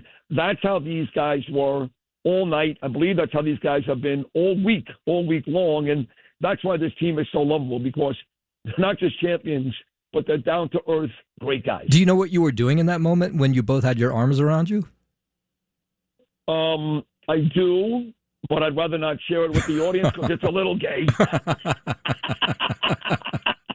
I think it's okay to go gay for the Knicks, at least for today. That's enough. Jalen Brunson for sure, man. I mean, he's such a sweet guy. No, I just thanked him. I did. I thanked him on behalf of New York. I said, listen, Jalen, I've been watching you guys my whole life. If God is good to me, I'll be 60 in April. I don't remember the team that won it all when I was 6 years old. I know Marv Albert was on earlier. He talked about it, but I don't remember it. So for me and for a lot of my generation here in New York, just thank you. Thank you. We needed this. I actually said to him and the Steinbrenners, I complained about the mayor. I did. Not the greatest time in this city. So this championship came along at the perfect time. And at that moment, we were holding each other. I said, thank you very much on behalf of all of New York. That's got to rate. I mean, you've met so many sports celebrities over the years, but that's got to rate very high on your list, no? Not just sports celebrities. I mean, look, President Trump and I, we've been together how many times? Countless times at this point. And I'm on my way to Israel. I'm going to be with Bibi Netanyahu all of Sunday. I'll be with Bibi and President Herzog all of Wednesday, the president of Israel. So not just sports figures. I've met some pretty amazing leaders and celebrities along the way. But, yes, I have to admit that last night, Brunson and Hart, that was pretty exciting. That was right up there. I mean, again, because they're champions. I hate to sound like a jerk, but if they had not won it this year, it would be okay. But now that they're legitimate champions and Brunson is an MVP, an NBA Finals MVP, that made last night really incredible. Okay, so you did this great show, and you're heading out to Israel this morning. That's why you're talking to us on the phone right now at the end of the show. Tell us, what's it like at the airport today? I imagine a crew of Jews going to Israel, you're being recognized, no? No, I hate to say it because I come off narcissistic. They love that word, and a jerk and all these things. But I got to my gate here at Newark Airport. I've probably taken 30 pictures. I'm not exaggerating. 30 people coming up to me, asking me they want me to autograph their fill-in. Can't make this up. So it is unbelievile, walking in here, you would think, honestly, I'm like Trump. These people, they've been going nuts. It's very, very nice. And I leave about 11 o'clock. I think the plane actually takes off. I land in Jerusalem very early tomorrow morning, very late. Don't forget, we're 7 hours ahead here in New York later on tonight. And I've got 5 days planned with the biggest leaders in Israel and some from other places around the world at the STANS conference. So it's going to be a very, very exciting 5 or 6 days. But yes, the reception here at the airport, you would have thought I was Jalen Brunson. I was going to say, maybe you gave them your Jalen Brunson moment, I think I did. I mean, one guy, I swear to God, one guy in particular, he started to cry, and then wow. I'm sitting down just reading my Instagrams, and I got a message from Judah Honickman. You know Judah, know him very well. All you guys do. He's in Judea and Samaria, and he's telling me that he's getting messages. I think I see Sid at the airport in New Jersey. Wow. That's crazy. He texted me. He goes, "Are you at the airport?" I go, "Yeah." He goes, "I'm getting messages from people in New Jersey." He's in the West Bank. He's in Judea and Samaria. That's how great the reception has been since I arrived here about 35 minutes ago. Are you going to have a little downtime? I know you're speaking at this conference, but will you get a chance to tour around a little bit while you're in Israel? Yeah, I will. In fact, Sunday, my plan is to spend the whole day on the beach in Tel Aviv. You know how beautiful that is. I really believe it's the most beautiful beach in the world, and I've been all over Europe and all over the world. So I'm going to spend Sunday just kind of hanging out on the beaches in Tel Aviv and come back Sunday night to Jerusalem because that's when Mike Huckabee and Bibi Netanyahu speak. I'm going to be sitting front row for that, obviously. So Sunday is going to be a nice, relaxing day on the beach in Tel Aviv, and probably Tuesday, too. Wednesday, they've got me doing 9 or 10 activities, and late Wednesday night, I head home because I arrived in New York Thursday at 5:30 in the morning, and it just so happens that Thursday, a week from today, June 25th, is my 34-year wedding anniversary to the beautiful Danielle. So I get home early that morning. She'll still be asleep, and I can celebrate with Danielle later on that night. Yeah, you best have your butt home for your wedding anniversary. No excuses there. One serious topic, because I really just want to talk about the Knicks, but I imagine when you get to Israel, people are going to ask you a lot about this Iran deal and their disappointment in it. Are you ready for that? It's already happened at the airport, and it happened at least 5 times. And they always preface it the same way. So they're real fans know them. They go, "We know you're friends with Trump. We know you're friends with Trump, but we know you're friends with Trump, but." And I'm doing my best to I talked about this with Greg Kelly yesterday, to put my faith in President Trump. I believe in President Trump. I know, despite what he's saying about Bibi and Israel, that the truth is he loves us. He loves the Jewish people. He does love Israel. He just wants to get this deal done, and he's nervous that it won't get done. So what it looks like, it doesn't look good. I'm not going to lie, but I'm putting my faith in President Trump that it will be good, and that is the message I want to deliver to these people on the way to Israel and in Israel, that trust the man, trust the plan. There's been no president in the history of our country that comes even close. Truman, a very distant second to what Trump has done for the Jewish people in Israel in his 2 stays as president. So I know this is an American deal with Iran, but you got to be an idiot not to know that Israel is the country that gets the most affected, and I don't think he wants Israel destroyed anytime soon. So I'm going to put my faith in President Trump that despite how this looks, and it doesn't look good, okay, I'm not going to lie to you, it doesn't look good, that there is some master plan here that in the end, both America and Israel will be okay. All right, I get to have a really fun moment here. I get to cut you off because we're running out of time. So, Sydney, you son of a bitch. Have a fantastic time. We will miss you, but we'll be happy that you're having a good time in Israel. So enjoy yourself, my friend. Get out of my seat, you bastard. It's very comfortable, by the way. I love you. All right. Yeah, I'm sure it is. I love you, Noam. Great job today. Really, I listened all day. Great job. Thank you so much. Don't go away. We got one more interview coming up. Sid and Friends in the morning on the Red Apple Podcast Network. Back here on Sid and Friends in the morning, and as I've been talking about all morning long, on my way to Israel this morning, it's the big JNS.org second annual International Policy Summit, and I've been honored Alex Trayman and Avia, Taylor Fallick, all the fine people at JNS giving me the opportunity to speak, which is a big deal. 3-day event, as I mentioned earlier. Mike Huckabee and BB will kick it off on Sunday night, and I speak on the very last, I guess the last platform. Comes up on Tuesday night, and one of the people that are speaking with me that last one on Tuesday night, a huge honor, is the same young lady that put this trip together. Usually it's Scott Feltman who is going to be there. Can't wait to see him and One Israel Fund. But this time, my friend Ariella Noveck put this whole trip together. We've got a big Wednesday plan together, which includes seeing the president of Israel, my friend Boozy Herzog. So with that said, here she is, I believe, on her way to Israel today as well, my friend Ariella Noveck. Ariella, good morning. How are you? Good morning. Now I'm pumped. That was awesome. That was good, right? Now, are you? What time are you leaving today? I'm going to be leaving this evening, but everybody is ready to receive you upon your arrival. You're lucky you get there a bit early, and I've arranged a little surprise for you at Cafe Aroma because we loved it so much.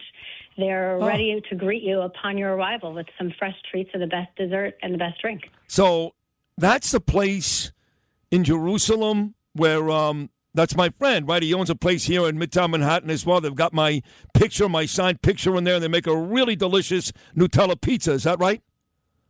So actually, I think that's a different location. Okay. And by the way, that place is awesome. That's across the street from the Inbal, right? Yes. That one? Yes. Right. That is the best pizza. We'll have to hit that up. This is actually Cafe. So Aroma is actually in a flagship store as you come out of the airport. Oh. It's the first thing you kind of see. So it's the first place I always flock to. It's the best coffee I could possibly find. I love that. So they're all ready to see you. But past that, we have lots of fun activities such as just seeing the people and hanging out with one another, and as well as something very special for Wednesday. You kind of alluded to it before. We're going to be going to this mayoral conference and in Tel Aviv, and it's going to be beautiful there. They have the best beaches, which is very exciting. Yep. So this is a very exciting trip. Well, you say mayoral conference, so this is going to have mayors just Israeli mayors from towns from Israel or mayors from across the region? Where are these mayors from? Great question. So they're actually coming. There's international as well. I believe over 200 mayors will be there. Wow, which is very cool. Yeah, and we're going to learn. I'm going to bet here that Mamdani's not going to be there. Right? He's not big in Tel Aviv. I knew you were going there with that. You know, something tells me he will not be on your flight nor mine. Right. But you know, I'll tell you what. If Eric Adams, for all of my criticism for Eric, and I still think for the most part he was a bad mayor, but if Eric Adams was still the mayor, he'd probably be there. He loves Tel Aviv. Oh, absolutely. Actually, I believe he did participate in one of these past conferences also. I saw his face there. So you are absolutely on the money once again, Sid. Yeah, he loves Israel. So that's Wednesday, and we both speak on Tuesday night. It all starts on Sunday night. It's an interesting time to be back in Israel. I'm really looking forward, as I'm sure you are, to seeing Bibi speak on Sunday. Hopefully you'll grab a couple of minutes on the side with Bibi just to get a quick conversation with all this Iran deal talk going on, and what's turned into a pretty nasty I was going to say back and forth, but it's not really because Bibi hasn't said a word. It's all my friend President Trump coming down very hard on Bibi. Bibi has yet to say a word, but that is out there. That's part of this story. It'll be interesting to hear what Bibi has to say on Sunday night, because it looks as though, at least Ariella, that this Israel-Lebanon conflict, Hezbollah, is not going to stop anytime soon.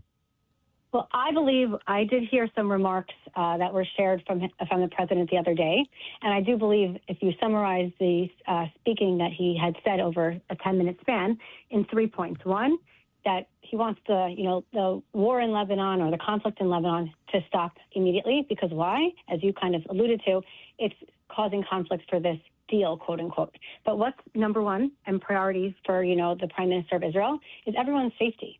So if you have two different priorities in mind, one which is, of course, looking to get that strait open. The other one is to make sure that the Israel and the whole Middle East, as well as America too, is safe and secure.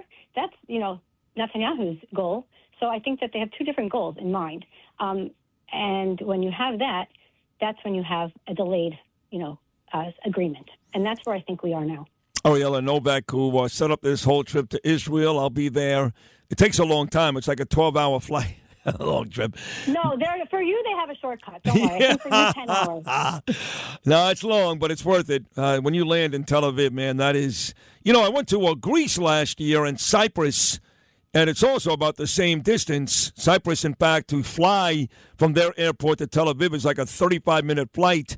And it's long, but these are all beautiful, beautiful places around the world that everybody should definitely go see. And people say to me, but, Israel is so dangerous, Sydney. And I've had people say, don't go. And, at any time, any point, Trump can decide to bomb Iran again. And if he does that, then Iran, in favor, of course, in turn, will bomb Tel Aviv. He can't reach Brooklyn or Staten Island. They're going to bomb Tel Aviv. Mm-hmm. Aren't you nervous about going there? I've been going back and forth. This is my 5th time since the war started in 2023. Yeah. I've been there when bombs are going off. I saw Gaza on fire, literally, right across the border at the Shuvah Brothers. I've never been nervous once. Not once. Yep. You know what I tell people? They always say, I realize it's safe to go to Israel. I said, well, when was the last time you were in the New York City subway? They said, today. I said, well, I haven't been in the New York City subway on purpose for, 8 years, but yet I've been to Israel. I have no idea how many times. So that's my answer. Yes, it's safe. One thing, by the way, I'll add as well. I learned the other day that there's apparently someone named Ariella, and this Ariella is very special. Why? Because apparently if you get a call in Israel from someone named Ariella, she's the person who tells you that you've won the lottery. So I just want to tell you, Sid, you won the lottery. We're going to Israel. All right, so in the final 60 seconds, besides all we've talked about, which was a lot already, the mayor's conference, dinner with the president, seeing the prime minister on Sunday, what are you most looking forward to on this trip back to Israel? Oh, great question. So firstly, there's 2 big items here. One, I'm so pleased I'll be able to do the podcasting for the JNS Summit. Last year was their first one that they had. It was their inaugural one. So this year is the second year of this, and I'm so pleased I'll be able to be doing all the live podcasting with many of the speakers that are going to come, and you'll sit in my booth, and we'll have some nice conversation there too. Of course, this is you're taking off from work, and this is exciting. So that will be maybe one of the only few interviews exclusive that we'll do while you're there. The other thing that's really cool is Dean, who is the head of the police now a lot in Israel. Now, a lot of the times you hear about the IDF in Israel. There's also the police. The police is something in Israel. It's called the Mishtara, which is the police. The police in Israel are so important. You know the movie Vowed, right? Yeah, loved This it. is what they're doing, uncovering things that you never will ever learn of. Why? Because they've stopped them. So many attacks, so many different things. Those neighbors around Israel, they're not too friendly. Yeah. He'll share all about that as we walk to the Western Wall as well. And his name is Dean. So shout out to him for changing his whole schedule so he can meet me and you. That's awesome. Yeah, no, I loved Fowler, and we just thwarted an attack right here in the United States, much closer to home in Washington, D.C., UFC 250 on Sunday night. They're making arrests every day. More and more details are coming out every day, and that could have been a real horrendous night. And thank God, due to our intelligence here in the United States, it didn't go that way. Ariella, thank you so much for all you've done for me to make this trip happen. I can't wait to see you. Can't wait to go to Israel with you. Yes. And I'm looking forward to this. Thank you, Ariella. Thank you so much. Can't wait. Thanks for having me. I'll see you there, Sid. See you soon in Israel. That's Ariella Noveck. Thanks for listening to Sid and Friends in the Morning. You can hear Sid and Friends in the Morning weekday mornings at 6. If you like the podcast, share it with your friends and listen anytime at WABCRadio.com and download the WABC Radio app. Hit that subscribe button on all major podcast platforms. Plus, follow WABC on social on Instagram, TikTok, Facebook, and X. See you next time for a new episode so you never have to wonder. What the heck is going on here?